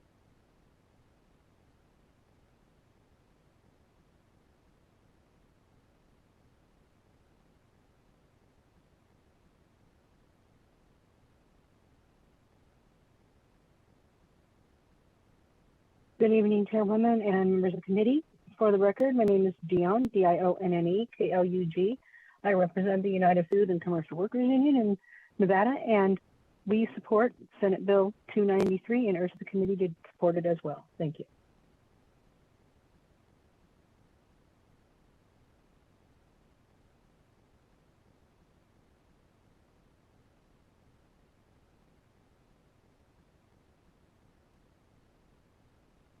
Good evening, Chair and committee members. For the record, my name is Matilda Guerrero, and on behalf of Battleborn Progress, we support SB 293 as amended. We echo the comments of our colleagues. We urge your support. Thank you.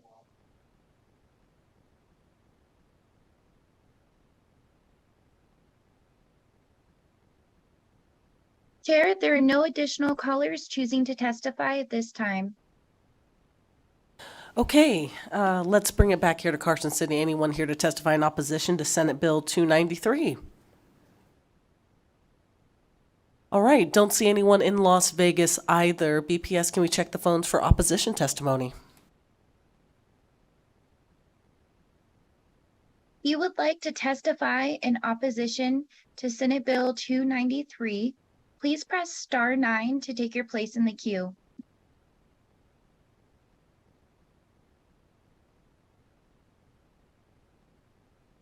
Chair, there are no callers choosing to testify at this time. Okay, neutral testimony. Anyone here in Carson who'd like to testify in the neutral position?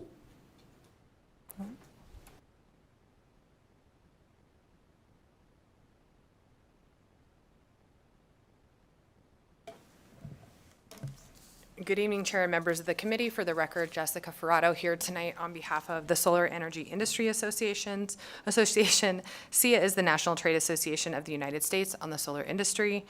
SEIA is strongly committed to consumer protection. We are continually developing resources designed to safeguard customers' rights and provide stakeholders access to important materials. Our industry survives based on satisfied customers telling family, friends, and neighbors about their experiences. Our members want the state to take action against bad actors who take advantage of customers. We have worked on legislation since 2017, AB 405, to standardize consumer protection language, and again in 2021 on SB 303 with the State Contractors Board to again strengthen protections for consumers. We worked with the State Contractors Board to get regulations in place on SB 303 and then helped coordinate the distribution of rules out to our membership. We were originally opposed to the bill as written, but as the senator has explained, there's been a few amendments, and it looks like things are moving in the right direction from our perspective. Our goal really here is to be able to implement these within our membership, and again, to make sure that we are reprimanding these companies that are bad actors. We still have one remaining concern, and the senator has been fantastic about helping us work through this language. We appreciate that. The one piece is in terms of reaching out to our customers within the 48 hours. We just want to make sure that if for some reason we can't get a hold of a customer, there's some allowance for that. If we call and can't get a hold of them, they don't answer, that we're not punished for some type of not connection. So I'm going to continue working with the senator on something that works, but appreciate all the work he's done to pull this language together. And again, I'm looking at this just right now, and my client's reviewing, but I'll get with the senator and back to you all as well. Thank you. Thank you, Madam Chair. Committee members, Brian Reeder speaking on behalf of Sunrun, testifying neutral. The only reason we're not in support is because we are still reviewing the latest round of amendments. We want to thank the bill's sponsor. Sunrun is committed to consumer protection. In 2021, we worked with Senator Chris Brooks, the Nevada State Contractors Board, and the Attorney General's office to pass SB 303 to help catch the bad actors. We'd like to thank Mr. Kruger for meeting with us this week to discuss the proposal, and we look forward to further discussions on how we can protect Nevada's rooftop solar customers. Thank you. All right, anyone in Las Vegas in neutral? Not seeing anyone. BPS, can you please check the phones for neutral testimony? If you would like to testify in neutral for SB 293, please press star 9 to take your place in the queue.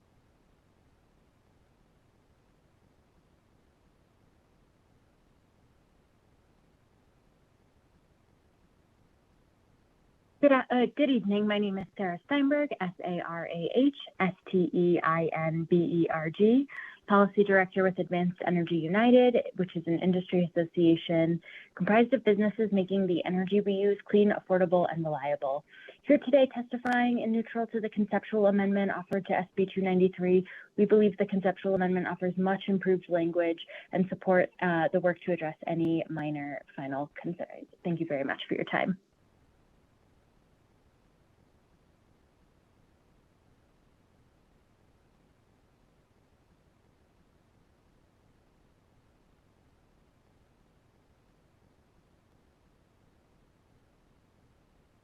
Good evening, Chair and members of the committee. For the record, my name is Ben Arith. It's B-E-N-A-I-R-T-H. I'm the Policy Director at Freedom Forever. Freedom Forever is a national solar installation company and employs nearly 400 people in Nevada. As the solar market in Nevada continues to grow, business has been so strong for us that Freedom Forever has recently opened up a second headquarters in Las Vegas just last month.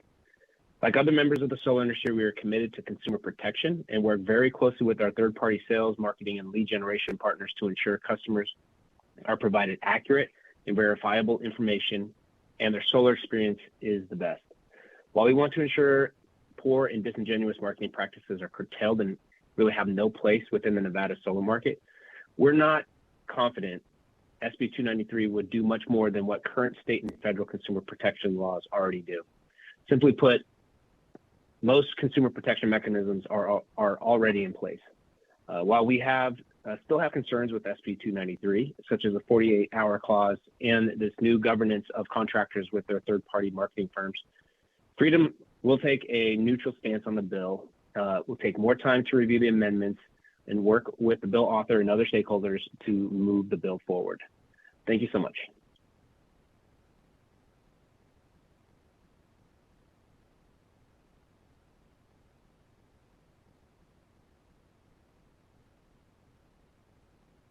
Chair, there are no additional callers choosing to testify at this time. Senator, would you like to come up and make any closing comments?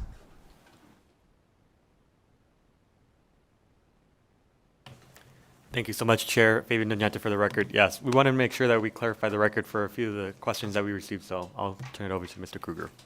Thank you, Senator. Thank you, Chair. Mark Kruger for the record. We just wanted to, most of the amendments in the Second Amendment addressed most of the concerns that were raised. I think that was recognized in the testimony. The one question that came up was the 48-hour provision, and we just wanted to verify that we added some language that says the verification call described herein must be made prior to the installation of the distributed generation system, so that in the event that the 48-hour language, the call could not occur in 48 hours for some reason, that it still saves that consumer some time. We want to keep the 48-hour language in there, obviously, because there's a 3-day right to rescission, and so it's really important to try to get that call, make every effort possible to get that call made before that 3-day right of rescission expires. That should provide, hopefully, that satisfaction and clarification. We can continue to work with people if necessary. Thank you so much. Fabian Doñate for the record. I think the testimony today speaks for itself. There's more that we can do. We feel with working with the Attorney General's office, this is an appropriate step. It's an effort that can help them close the cases that they receive, the complaints of folks being taken advantage of. The same situation that I started off this presentation in, and we thank the committee for their time, and we hope that they can support this bill. All right, with that, we'll go ahead and close the hearing on Senate Bill 293 and open up the hearing on Senate Bill 423. I'm going to turn the gavel over to Vice Chair Spearman as I will be co-presenting this bill.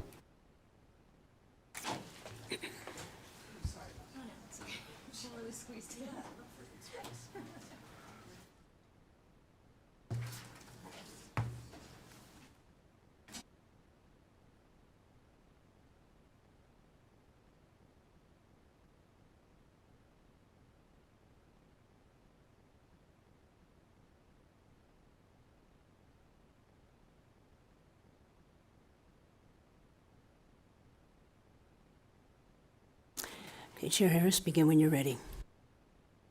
Thank you so much, Vice Chair Spearman and other members of the Senate Growth and Infrastructure Committee. My name is Dallas Harris. I represent Senate District 11.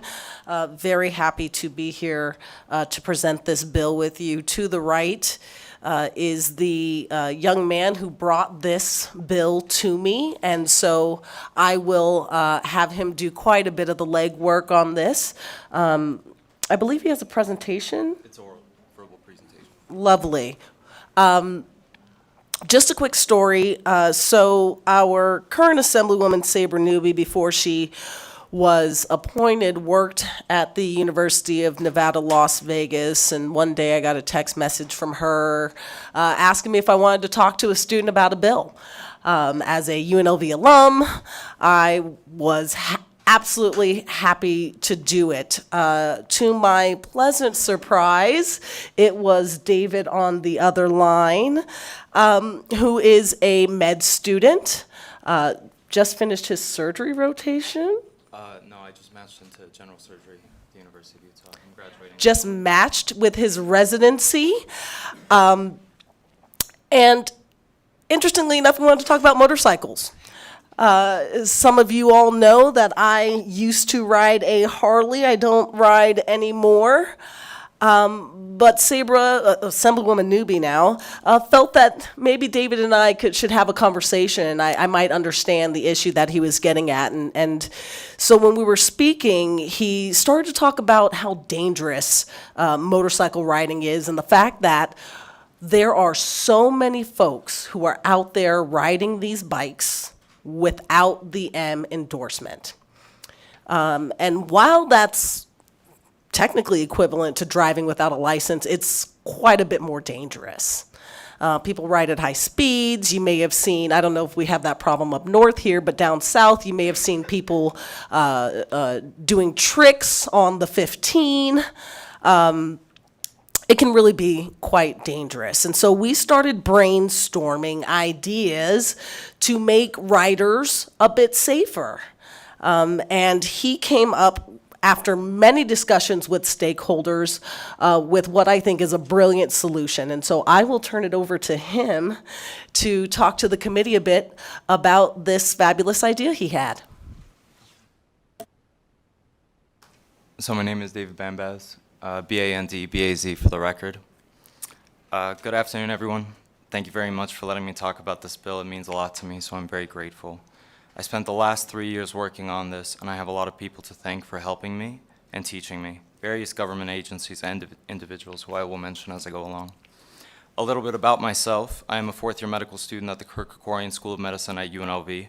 I have 1 month left there before I obtain my MD. I was also born and raised in Las Vegas. I went to UNLV for undergrad, so it's the joke UNLV means you never leave Vegas. I've matched into general surgery at the University of Utah and will be doing my surgery training there for the next 6 years. I'm also a second lieutenant in the United States Air Force. After I'm done with residency and fellowship, I have a couple of years to work for the Air Force as a military surgeon. I am also a very avid motorcycle rider, still, and it was through my interest in both medicine and motorcycles together that got me into motorcycle safety research. Quick story, shortly after beginning medical school and receiving my military bonus, I decided to go buy a motorcycle. And then I decided I should get a motorcycle license. There were 2 routes to licensure for me. I could either get a permit and take a skills test, or take a weekend course provided by a private or a public safety group approved by the Office of Traffic Safety that would give me a motorcycle endorsement on my license. I took the course, and 6 months later, I broke my hand while I was riding to go surprise my mom and say hi. And she was surprised when I walked to the door and said hi. I then had a lot of questions about what I could have done to prevent this, how much of it was related to my skill level. Really, that was the main problem. Or if the training course I took could have prevented it from being worse. Or if the course was not enough to train me. I discussed this curiosity with Dr. Annie Weissman at UNLV, who's helped me greatly, and Jennifer Young, also at UNLV. During my initial data collection work, I discovered that there were big problems with how we prove someone is capable of riding a motorcycle and enforcing that as well. And that every few years, motorcycle safety statistics get worse and worse. These statistics were mostly related to motorcycle helmets, licensing, and age. Helmet laws are usually looked at, but I believe licensing and how it relates to training and age has been overlooked. I think this is because motorcycle riding is a bit esoteric, and the correct way of learning to ride one isn't very clear, especially if you are not a rider yourself. These are the statistics.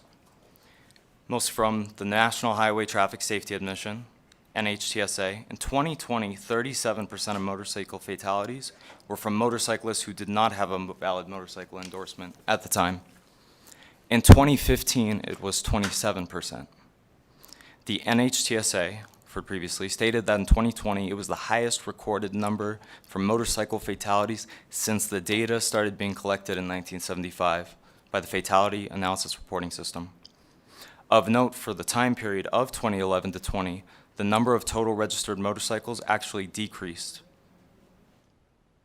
The number was 8.4 million in 2011 and went down to 8.3 million in 2020, while that fatality rate increased. In the most recent articles I could find from the NHTSA, the data for 2021 showed that motorcycle fatalities increased 9% from that year, and for Nevada, it was estimated to be a 21.8% increase. The next thing I noticed to be overlooked was age. Recently, there's been a shift from younger riders being overrepresented, like myself, in motorcyclist fatalities, to riders over the age of 40, comprising the greater share of motorcycle fatalities nationwide. The motorcyclist fatalities among the 55 and older age group increased by 36% from the 2011 to 2020 time. And the average age of a motorcyclist who died in 2020 was actually 43. Yet, for every 10-year age increase, unsafe motorcyclist actions, defined as speeding, weaving, erratic operations, was found to decrease by 38%. The older you get more responsible, based on a study published in the Journal of Safety Research in 2019. It should be noted that once you have a motorcycle endorsement, there is no period of time in which you must retest or be retrained. If you got an endorsement in 1995, rode for 1 month, then never again, then decided now would be a good time to ride, you can, no questions asked. For comparison, you need to retrain, I think, every 3 years to keep up a forklift license. In 2017, there was a systematic review done to study all the studies that looked at motorcycle safety interventions.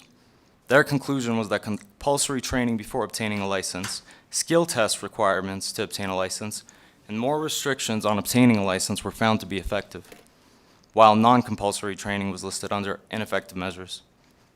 However, research studying training directly is limited, and there has been consistent recommendations to grow the research initiatives looking into rider training. In 2020, the Governor Highway Safety Association published a highway safety countermeasure guide for state highway safety offices. Regarding training, they stated, quote, "This countermeasure is widely used. Its effectiveness has been examined in several research studies. Despite some positive research findings, the balance of evidence regarding countermeasures' effectiveness remains inconclusive." And I agree. More focus into promoting than studying training, than improving training should be done. Now a statistic that is very close to home. The Governor Highway Safety Association also published in 2017 motorcycle safety data for each state, and then ranked each state based on, quote unquote, motorcyclist deaths as a percent of total motor vehicle deaths. Nevada was at the bottom of the list, very bottom. They have not published a more recent ranking. However, like I said before, we have only increased the number of motorcycle fatalities, and by a significant amount in the state. While I studied this, I would also see so many men and women come to the trauma bay hurt while riding their bikes. And so many and hurt in such, at times, brutal ways. I rotated at UC Davis in California, Wright State in Ohio at the Emmy Valley Hospital, and many months here at UMC in Las Vegas. It was all the same. It was all very often, and the statistics say it is getting worse. An article published in the Journal of Safety Research in 2022 by the University of North Carolina in Chapel Hill stated this at the end of their study on the role of inexperience in motorcycle crashes. Quote, "The crash trajectories of novice motorcycle riders indicate that current training, licensing, and educational efforts are not adequately preparing new riders. Additional efforts to develop more effective training and research to inform a well-calibrated graduating licensing process for new riders are needed." Now, I know how to read papers and present data, but I knew nothing of the pragmatics of how to create measures to improve the statistics and begin work on improving licensing rates, incentivizing training, lowering the increasing rate of more aged riders dying, and beginning work on growing motorcycle safety training that we can adequately train motorcyclists at an even higher level. I didn't know how, so I needed help. I knew I needed a lot of help, a lot of teachers and guidance. The proposed solutions in this bill that I will outline now came about through the discussions, help, teachings of Senator Dallas Harris, Dr. Annie Weissman, Jennifer Young at the UNLV School of Medicine, the Nevada DMV, Nevada Highway Patrol, the Nevada Advisory Committee on Traffic Safety, who allowed me to present to them earlier this last year, and all of the bikers that I could talk to in my personal life and in the trauma bay. They've all helped me so much, taught me so much, so I hope that these solutions will be helpful for them as well as for Nevada motorcyclists and their loved ones. Now for the first issue, which is a high unlicensed fatality rate and many unlicensed riders on the road. In order to incentivize licensing and training without risking more rider evasions during traffic stops, the bill proposes that we offer riders who are caught riding without a motorcycle endorsement to undergo rider safety training within 9 months of the date of the final order of the court in lieu of obtaining the fine for the violation. For the issue of the growing higher aged rider fatalities, the bill proposes that motorcycle endorsements must now be renewed by retesting via taking a safety course to prove they are still capable of riding a motorcycle and to foster safe riding habits and decrease poor learned ones. The bill states that riders under 30 years old must complete a course of motorcycle safety in order to renew their endorsement at least once every 8 years after the initial issuance of the endorsement. For riders over the age of 30, at least once every 12 years after initial issuance. That concludes my presentation. Thank you very much. Are there any questions? And committee, before we stand for questions, you should have a conceptual amendment in front of you in order to accommodate the DMV's processes. And after discussion, it has become much easier to require everyone to take this refresher course every 8 years, as opposed to distinguishing by age. We are still in the works on making sure we get everything right so that this bill can be implemented properly and efficiently, given the transition we all know the DMV is going through. We also are putting in a proposed amendment to authorize the director of DPS to transfer the money necessary in order to help the DMV do the work that they need to do to implement this program. I want to be very clear, no one will have to go do this retesting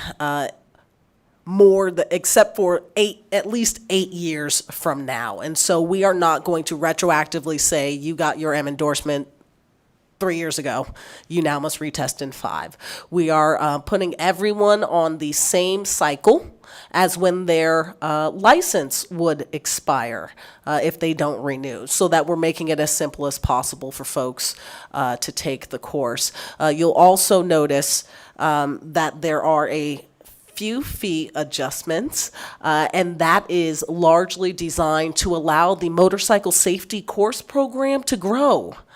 In order to accommodate more people coming and just jumping back on a bike if they're a bit rusty. With that, Madam Vice Chair, David and I are ready to stand for questions. Senator Pazina. Thank you so much, Vice Chair. And I actually had a comment. I just wanted to say congratulations on placing. I know how much work is behind that, and it's an incredible achievement. I hope you're so proud of yourself and everything you've done. And also thank you for serving and for getting involved in the legislative process so you can hopefully help people not end up on your table when you're practicing surgery later. Thank you. Senator Hansen. Thanks, Madam Vice Chair. You mentioned in your testimony rankings that were at the bottom. The ones in the top 5, do they have a course similar to what we're proposing here? I'm just kind of wondering what they do that we're not doing. Dave Banvas for the record. So there's 6 states and Washington, D.C. that require training beforehand. I don't know exactly what those top states are. I can find the list and I can coordinate it if those are the same states. However, even in the states that are recently requiring training, this is kind of new and it's still not being studied yet. It's a brand new way to try to grow it. But as I've said, the research is so limited, and the research that is there is saying that we can't even say if this training course, this minimum training course, is really preparing riders. So that measure that they are doing, I can't even say if that would be the reason that those are the top states. The reason I am recommending the training alongside with the renewal is because something has to be done to start the process of training these people. If nobody's taking these courses and nobody's even getting licensed in general, there's no way that we can improve the courses. So I can find the list for you and I can get back to you on that and see if those are the coordinate states. I'm sorry I don't have the answer. And Senator Hansen, if I may, I just want to add that David has had the foresight to work with his colleagues at UNLV to continue to collect data on motorcycle deaths. We will be able to keep our eye on this even after he leaves. And so we very much want to study the effects that this bill will have on motorcycle safety in Nevada. We just didn't have to do that through legislation. Well, I'm fine with that. What I'm getting at, knowing most of the motorcycle folks I know, they're very libertarian in their attitudes, and they kind of resent the fact that we're going to try to make them take a course every 8 years.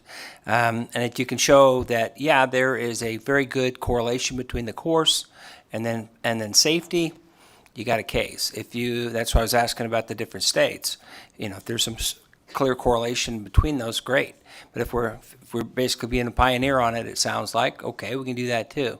But yeah, it is important that we watch the data with time, because we pass a ton of safety stuff around here, and whether or not it has any real long-term effects is often highly questionable, frankly. Anyway, Great presentation. By the way, my son graduated from UNR School of Medicine.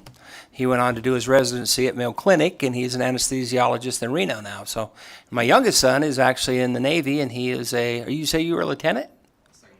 Second, he's a first lieutenant right now, and Navy SEAL, actually. So thank you. I'm bragging. Yes, I am. I admit it. And Senator Hansen, I just want to add I'm just a plumber with a high school diploma. Sorry. I just want to add one additional point. David and I did discuss the idea of whether we should mandate the course as the only avenue for licensure.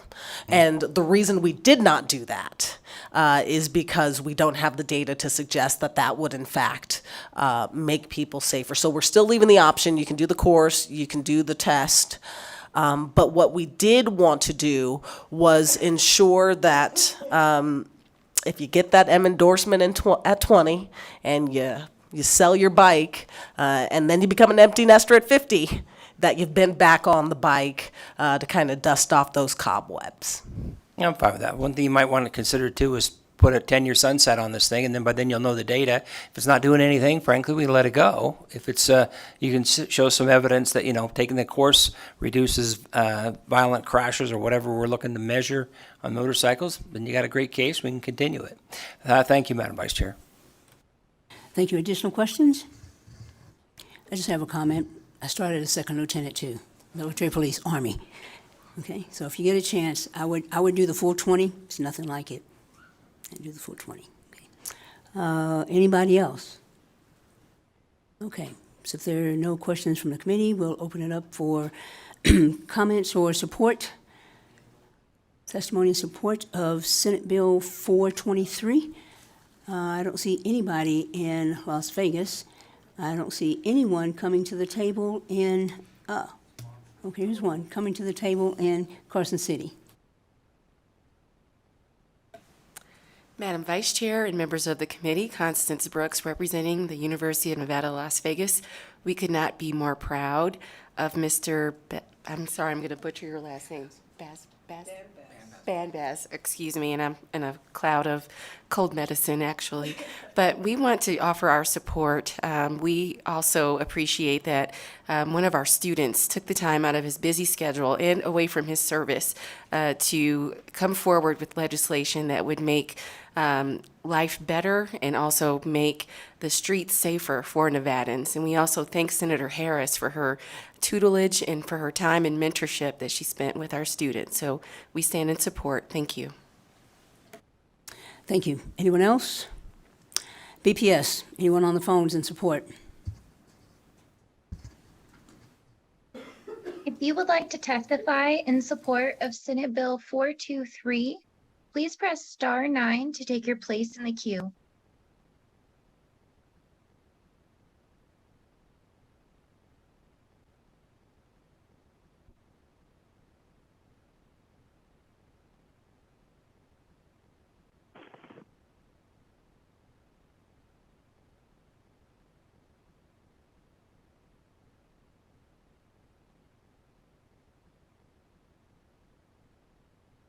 BPS, anyone Caller there? ending in, my apologies, Chair. Caller ending in 666, you are unmuted and may proceed. Thank you, Madam Vice Chair, members of the committee. Warren Hardy calling in tonight on behalf of Warren Hardy. I really want to thank Mr. Bandes for bringing this bill forward. Many of you know I'm an avid motorcyclist as well, and one of the things I hear when people say they don't ride motorcycles is that they're fine with themselves, but they're concerned about all the drivers around them. When in reality, as Mr. Bandes says, the overwhelming majority of accidents that I'm aware of are caused by rider error. And so this is a step in the right direction. When my friends say, aren't you afraid to ride motorcycles? Aren't motorcycles dangerous? My response is always, motorcycles are not inherently dangerous, but motorcycles are absolutely inherently unforgiving. And if you don't know what you're doing and you don't pay attention and you don't have the proper training, it is a dangerous thing to participate in. So I just really appreciate this being brought forward. Somebody takes a fellow rider taking the bull by the horns, if you will, and trying to do something about it. And so I just am in full support of this personally. So thank you, Madam Vice Chair. Thank you. Chair, there are no additional callers choosing to testify at this time. Okay, we will go now to testimony in opposition. I still don't see anyone in Las Vegas. Anyone coming to the table here? BPS, anyone on the phone in opposition? If you would like to testify in opposition to SB 423, please press star 9 to take your place in the queue.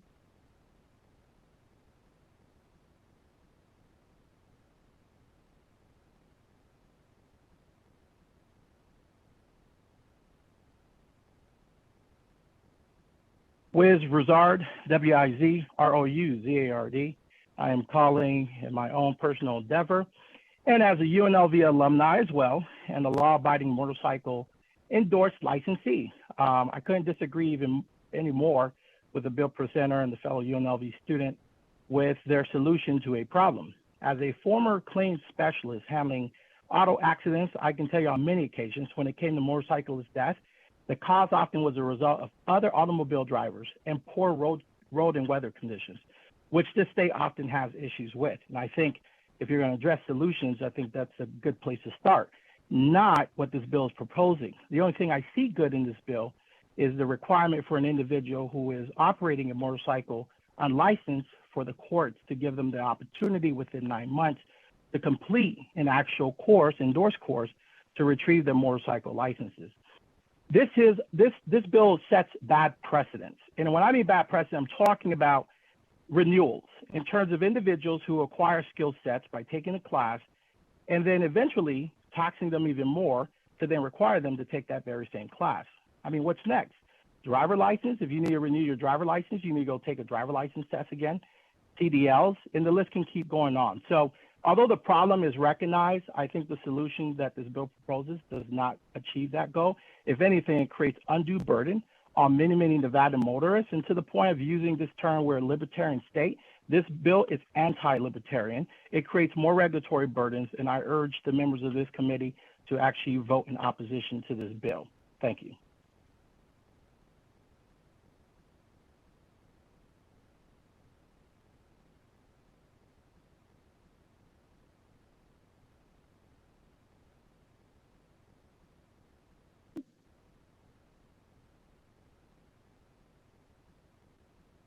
Laniqua McLeod for the record. That's Laniqua-MCCLOUD. Thank you, Chairman, and the bill sponsors. What I would like to say is, as an individual who has a family that is very entrenched into motorcycle clubs, and I've been around motorcycle clubs for a very long time, I will just kind of echo what the previous caller stated in saying that I do not think this is a step in the right direction with a bill like this. I could only imagine how infuriated my father would be after riding a bike for over 22 years for him to have to get a renewal when he's already had the skill set. And I can only imagine how that could be echoed against all the other individuals and all the other 1,000 members that we have that ride bikes.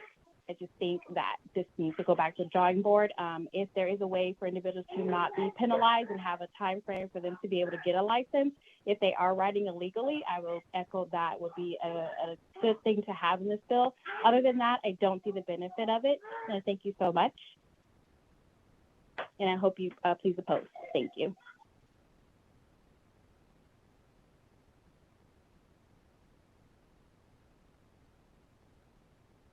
If you have just joined us and would like to testify in opposition to SB 423, please press star 9 to take your place in the queue.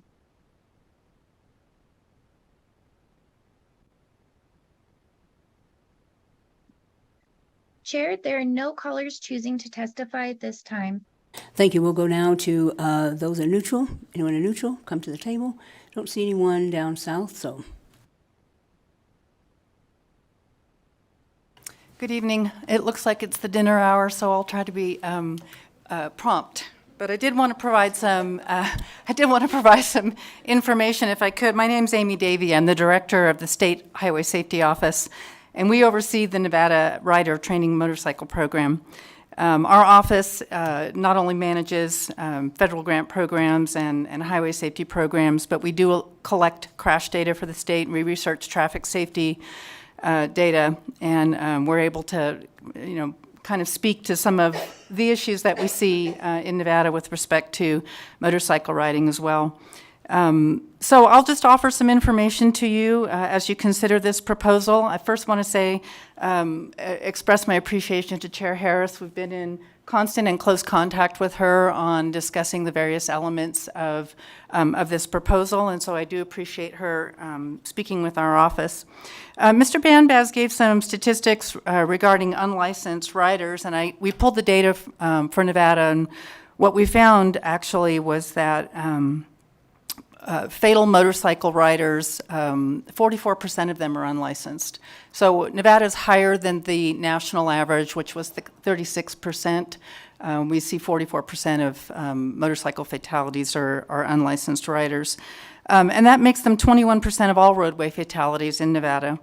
To put that in perspective, only 2.6% of all registered vehicles in Nevada are motorcycles, and they account for 21% of the fatalities.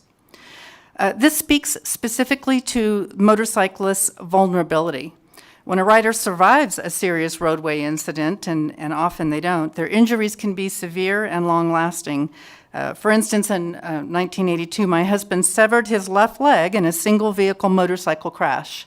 He's a motorcycle rider, and by the way, I'm a former motorcycle safety instructor and a rider myself. We know that the top 3 causes of motorcycle crashes are speed, impairment, and right-of-way violations. This is typically motorists turning left in front of a motorcycle because they don't see the motorcycle oncoming. In 2022, as I mentioned, it was 47% of fatal motorcycle crashes involved unlicensed riders, and 22% of all citations written to motorcyclists in Nevada in 2022 were for being unlicensed. There are 3 ways, and you heard Mr. Banbaz say there are 3 ways to be licensed in Nevada. One is you can move to Nevada with an existing endorsement where we have reciprocity. You can pass a skills test at the DMV, or you can take the a Nevada Rider Motorcycle Safety course. Very frequently, most oftenly, you'll see those offered through local community colleges. We train about 2,500 to 3,000 students per year. There are 70,000 registered motorcycles in Nevada and about 169,000 licensed motorcycle riders. So once again, I just wanted to bring some information to you. Mr. Banbaz is correct in saying that there is a lack of study regarding the role of training. I will tell you that I sit on the Governor's Highway Safety Association Board, which is the national board for state highway safety offices, and they are currently conducting what's called a behavioral traffic research program. So this will be a comprehensive, you'll be glad to hear this, Mr. Banbaz, a comprehensive research project, review and analysis of the role of motorcycle training, and they'll be bringing forth best practice recommendations at the culmination of that, and we're involved in that project as well. So thank you very much for the opportunity to speak with you this evening. Good evening, Madam Vice Chair and committee members. Sean Sever from the Nevada DMV. We are neutral on SB 423, and we greatly appreciate working with the bill sponsor. As the sponsor said, and as you know, it's a difficult time at the DMV right now with us going through our transformation, moving most of our services online, which means we have to program currently into 2 IT systems. And we do have a fiscal note on this bill for that reason. But however, we believe the fiscal impact will be removed with the amendment. And thanks for your time today. Thank you. Anyone else?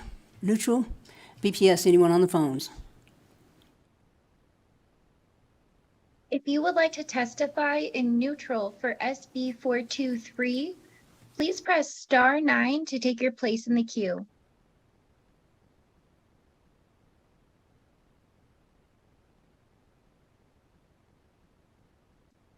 Chair, there are no callers choosing to testify at this time. Thank you. And with that, Senator Harris, Lieutenant Banbaz, did I get it right?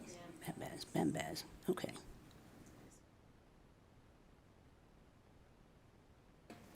David Banbaz for the record. I'd like to say this as my closing argument. I am not in law. I'm not in politics. I'm becoming a doctor next month. And so I think of a lot of things through the lens of patient care. I see the deteriorating rate of motorcycle fatalities and licensing as a deteriorating patient. Anytime you have that, you try to make a treatment plan. You do that with the best available evidence. Sometimes the evidence isn't always up to speed. You do that with your own clinical reasoning, and you work with the situation that you have, the pragmatic problems, insurance. And some people might not agree with you. There are different versions of the plan. However, a bad plan is to not do treatment and then just watch the patient to continue to deteriorate. You should do the treatment and then see if the patient improves and then adjust. It seems like nothing so far has been implemented, but I actually really want to create a legacy project to keep on doing research, implement this treatment, research to see if it works, adjust based on that. That's about it. Thank you. Thank you. And with that, we will close the hearing on Senate Bill 423, and I will turn the gavel back over to the chair.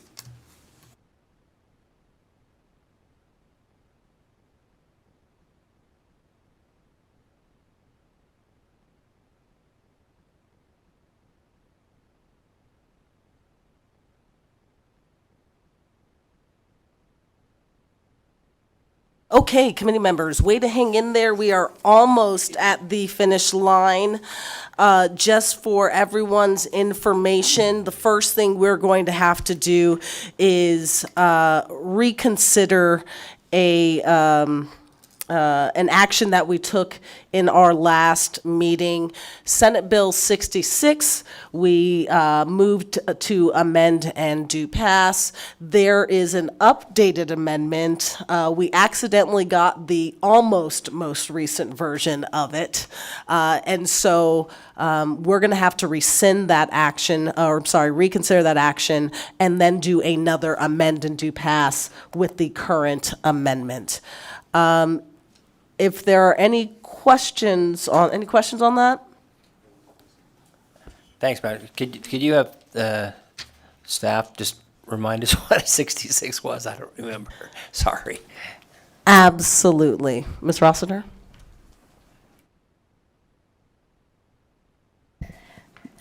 Thank you, Kristen Rossiter, Committee Policy Analyst. Senate Bill 66 was heard by the committee on Monday of this week. And thank you, Senator Harris.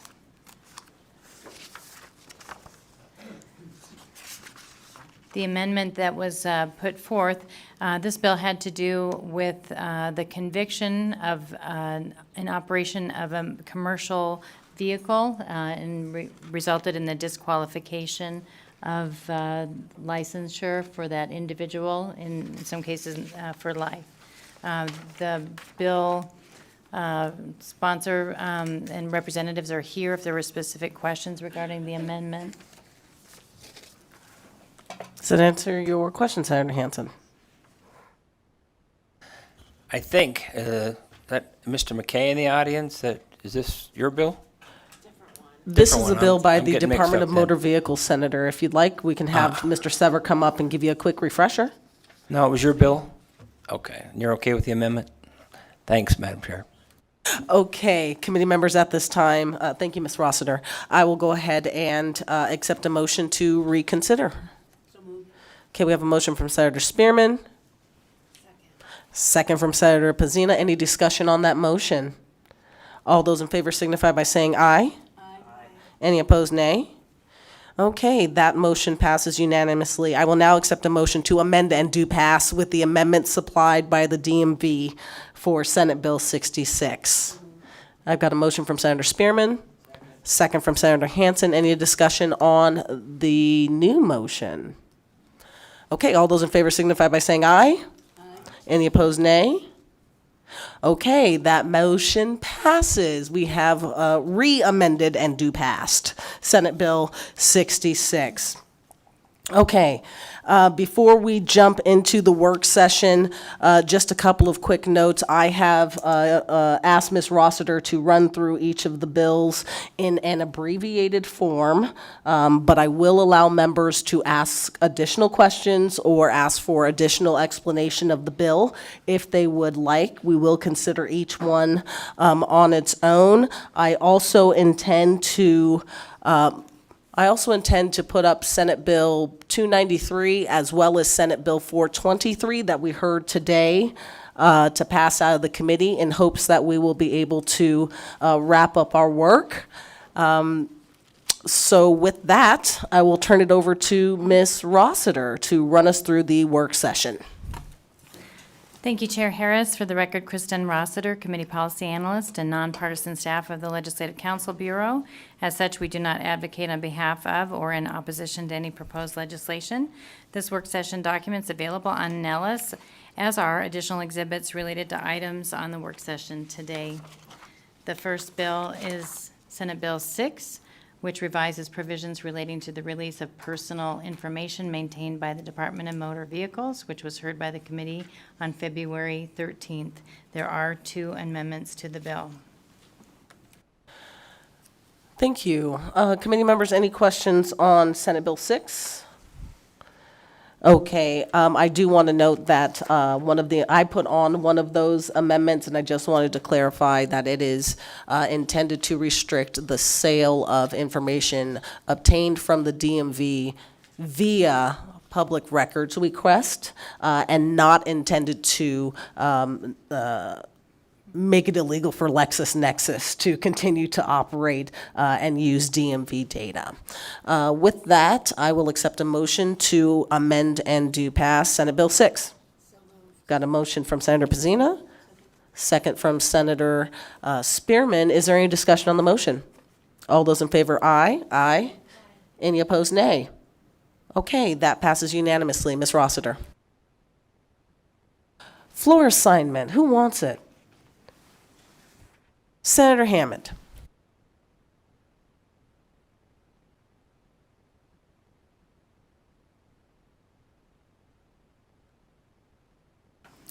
Chair Harris, the next bill is Senate Bill 10, which revises provisions related to the Nevada State Infrastructure Bank and was heard by this committee on February 22nd.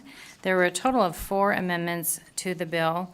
The fourth one actually revised the number 3 amendment, which had been submitted by Senator Daley earlier today, revising the membership of the Board of Directors of the bank.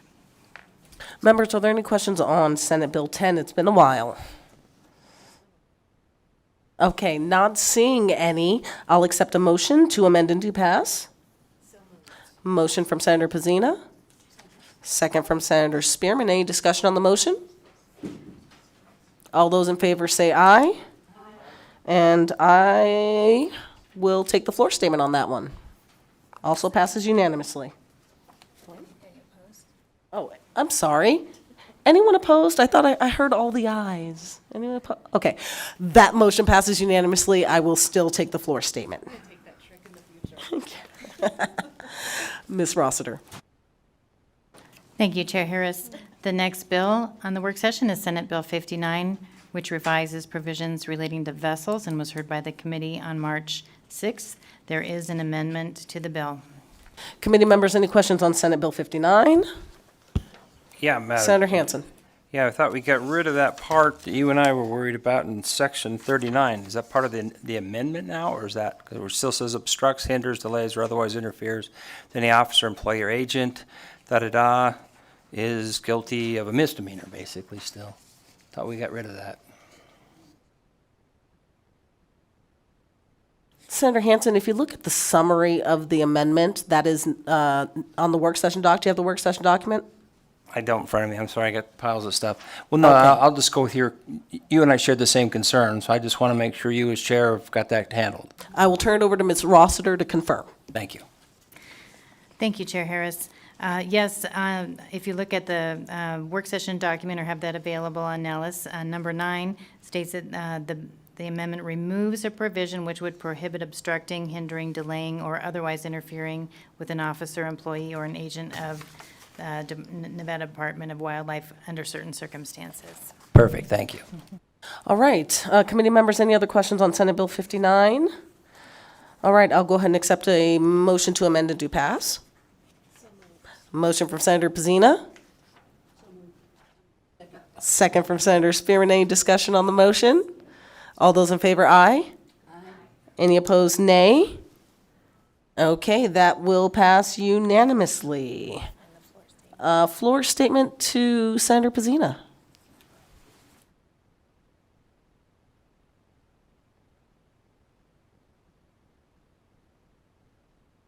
Senator Harris, the next item on the work session is Senate Bill 164, which revises provisions relating to special license plates and was heard by the committee on April 3rd. Here during the meeting, the committee should be in receipt of a conceptual amendment proposed by Senator Spearman, which amends the Section 5 to provide that 100% of the fees collected be distributed to the Las Vegas Metropolitan Inter-Alumni Council, and also to change the effective date of the bill from July 1st to October 1st of this year. Thank you, Ms. Rossiter. Committee members, any questions on Senate Bill 164? Senator Hansen. No, thank you, Chair, for clarifying that. With the amendment, it took away all of our concerns. Okay, lovely. With that, I'll accept a motion to amend and do pass. Motion from Senator Spearman. Do we have a second? Second from Senator Hansen. Barely under the wire. Any discussion on the motion? All those in favor signify by saying aye. Aye. Any opposed, nay? Okay, that motion passes unanimously. I will assign the floor statement to Senator Spearman. Ms. Rossiter. Thank you, Chair Harris. Senate Bill 281 revises provisions governing natural gas utilities and was heard by the committee on April 5th. There is an amendment to the bill. Committee members, any questions on Senate Bill 281? Not seeing any, I'll accept a motion to amend and do pass. Got a motion from Senator Hansen. Second from Senator Spearman. Any discussion on the motion? All those in favor signify by saying aye. Aye. Any opposed, nay? Okay, motion passes unanimously, and I will give the floor statement to Senator Hansen. You're welcome, sir. Ms. Rossiter. Thank you, Chair Harris. The next bill is Senate Bill 293, which was heard by the committee earlier today, revising provisions relating to renewable energy and energy conservation. And this bill did have two amendments, which are explained during the bill presentation. Committee members, this should be fresh in your brain. Any questions on 293? All right, I'll go ahead and accept a motion to amend and do pass. Motion from Senator Spearman. Is there a second? Second from Senator Pizzina. Any discussion on the motion? All those in favor signify by saying aye. Aye. Any opposed, nay? All right, 293, motion passes unanimously. I will assign the statement to Senator Duniate.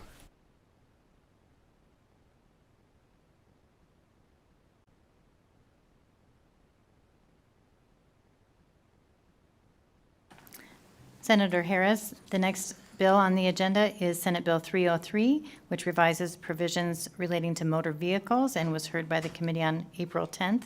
There is an amendment to the bill. Committee members, any questions on Senate Bill 303? Okay, I'll go ahead and accept a motion to amend and do pass. Got a motion from Senator Hansen. Second from Senator Pizzina. Any discussion on the motion? All those in favor signify by saying aye. Aye. Any opposed, nay? Okay, we'll go ahead and give that to Senator Pizzina. Ms. Rossiter.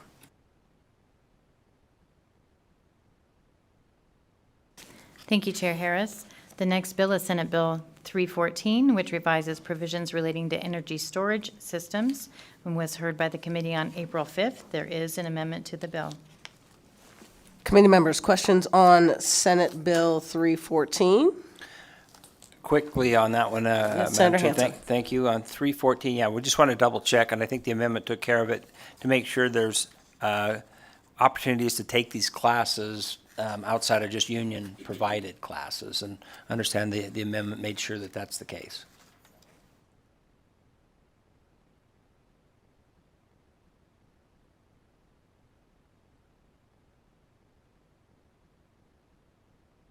Just a moment, Senator Hansen. We want to make sure we get you the proper answer. Thank you.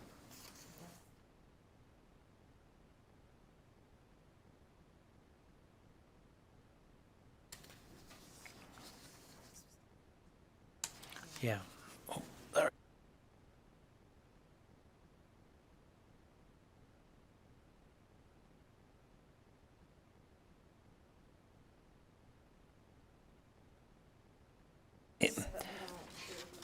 Madam Chair, I may be mistaken on which amendment. I think that was answered during the hearing to make sure that, there's opportunities outside for non-union contractors to take the test. So, Okay, I apologize that we didn't have an answer for you, Senator Hansen, and I recall I wasn't here for the hearing on that one, and so. it's also possible that I got the amendments goofed up, so it might be my fault too, so. Additional questions, members, before we twist ourselves into a pretzel? Okay, I'll go ahead and accept a motion to amend and do pass. Okay, we got a motion from Senator Pazina, a second from Senator Spearman. Any discussion on that motion? All right, all those in favor signify by saying aye. Aye. Any opposed, nay? All right, that motion passes unanimously. I will assign the floor statement to Senator Lang. Ms. Rossiter. Thank you, Chair Harris. The next bill is Senate Bill 334, which revises provisions related to renewable energy and was heard by the committee on April 3rd. There is an amendment to the bill which was distributed. Copies are made available to the committee today, and I can go through that if there are any questions. Committee members, any questions on Senate Bill 334? Yeah, a real brief statement, actually. I like the original bill, and I'm not that happy with the amendment, honestly. It limits it too much. I mean, we're trying to get hydrogen, and now we're going to limit it to green hydrogen in the amendment. I understand that would perhaps make some of the people in the audience happy, but I think the overall goal of this is to, expand the opportunities for an unusual type of energy that, may be the wave of the future. So I hate to limit it to green hydrogen, which is what the amendment proposes. Well, I like the original bill, but it's obviously Senator Spearman's bill, so it's up to her. And Senator Hansen, I will note with the amendment, all of the people who were in opposition are no longer in opposition. And so you know how it works. All right. Any further discussion on Senate Bill 334? Okay. Not seeing any, I'll go ahead and accept a motion to amend and do pass. We've got a motion from Senator Spearman, a second from Senator Pazina. Any discussion on the motion? All right, all those in favor signify by saying aye. Aye. Any opposed, nay? Okay, motion passes unanimously. And I will sign the floor statement to Senator Spearman. Ms. Rossiter. Thank you, Chair Harris. The next item on the work session is Senate Bill 338, which revises provisions relating to off-highway vehicles and was heard by the committee on April 5th. There is an amendment to the bill. Committee members, any questions on Senate Bill 338? Okay, not seeing any, I'll accept a motion to amend and, No, actually, that's all right. I apologize. No, I just want to, when Senator Flores presented it, he pretty much gutted the bill. But he did say they got 2 years. So we want to make sure and emphasize that they got 2 years, and then we're going to revisit this if we don't get some reasonable regulations in there to take care of the problems that Edgar brought up. Thank you, Madam Chair. You got it. Further discussion? All right, I'll accept a motion to amend and do pass. Senate Bill 338. Okay, we got a motion for Senator Pazina, a second from Senator Hansen. Any discussion on the motion? All those in favor signify by saying aye. Aye. Any opposed, nay? Okay, motion passes unanimously. I will assign the floor statement to Senator Flores.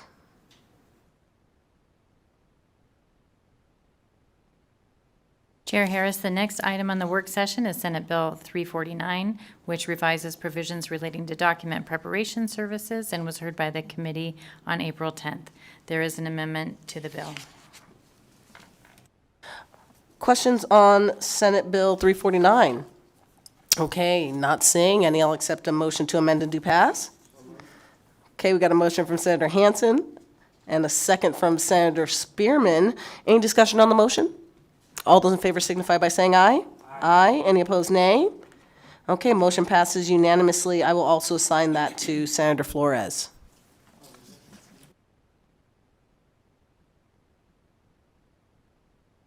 Ms. Rossiter.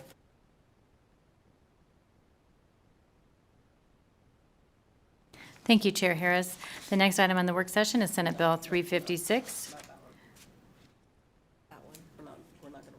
Oh, sorry about that. Lot of changes today, so apologize for that. And so the next bill on the work session is Senate Bill 422, which revises provisions relating to public safety and was heard by the committee on March 29th. There are amendments to the bill, and the second one was received by the committee during the meeting today, if there are any questions. Committee members, any questions on Senate Bill 422? Okay.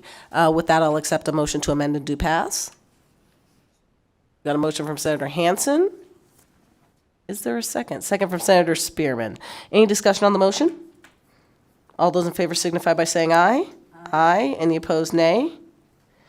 Okay. Senate Bill 422, amended to pass, passes unanimously. I will take the floor statement. Ms. Rossiter. Chair Harris, Senate Bill 423 revises provisions relating to motorcycles and was heard by the committee earlier today. There is an amendment to the bill. All right, committee members, any questions on the bill we just heard? Okay, I will accept a motion to amend and do pass. Motion from Senator Pizzina. Do we have a second? A second from an enthusiastic second from Senator Spearman. Any discussion on the motion? Senator Hansen. Thank you, Madam Chair. While the presentation was excellent and you did a great job on it, I'm uncomfortable. We're dealing with 160,000 people that are currently licensed, and I don't think I've got enough evidence yet that makes me want to force those individuals into this sort of a system. So I reluctantly am going to vote against this bill. Any other discussion? Okay, I will take a motion to amend and do pass Senate Bill 423. Got a motion from Senator Pizzina. A second from Senator Spearman. Any discussion on the motion? All those in favor signify by saying aye. Aye. Any opposed, nay? Nay. Okay, motion passes with Senator Hansen as a no. I will also take the floor statement for Senate Bill 423. Ms. Rossiter. Thank you, Chair Harris. The last item on our work session is Senate Bill 424, which revises provisions relating to the Nevada Transportation Authority and was heard by the committee on April 10th. There is an amendment to the bill proposed by Senator Flores, proposing a 9-month term after which the application is filed with the authority. Committee members, any questions on Senate Bill 424? Okay, I'll accept a motion to amend and do pass. Got a motion from Senator Spearman. Second from Senator Hansen. Any discussion on the motion? All those in favor signify by saying aye. Aye. Aye. Any opposed, nay? Okay, we'll go ahead and give that floor statement to Senator Flores as well. With that, members, I just want to give the biggest shout out possible to our committee staff. They've worked very, very hard today. You may have noticed that you've seen multiple amendments coming through as people were trying to meet the deadline. While we do have a Friday meeting normally on the schedule, we have not met Fridays thus far. I am trying to keep it that way. And so Ms. Rossiter, Ms. Peters, my legislative assistant, Lena, who is also the committee manager, somehow have been working very, very hard to make all of this happen and make sure that the committee gets its work done, not just at the deadline, but before the deadline. And so I just want to give a big shout out to them. Yes, round of applause. Absolutely. Yes. And our legal eagle, Ms. Dummer, has also been doing tons of work behind the scenes to make sure that all of our stuff was together and that our amendments made sense. Invaluable work. Thank you. With that said, there are some bills that this committee has heard but did not work session, and the official deadline is not until Friday. And so committee members should be ready to potentially convene and work session a bill or two or three or however many may make it in that last moment. All right, let's go home, y'all. Oh, wait, public comment, public comment. BBS, can we check the phone, please?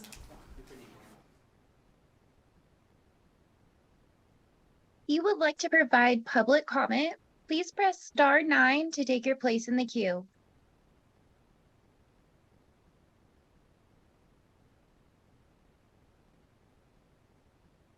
Chair, the lines are open and working, but there are no callers for public comment at this time. Okay, we are now adjourned. Dinner on Senator Hansen.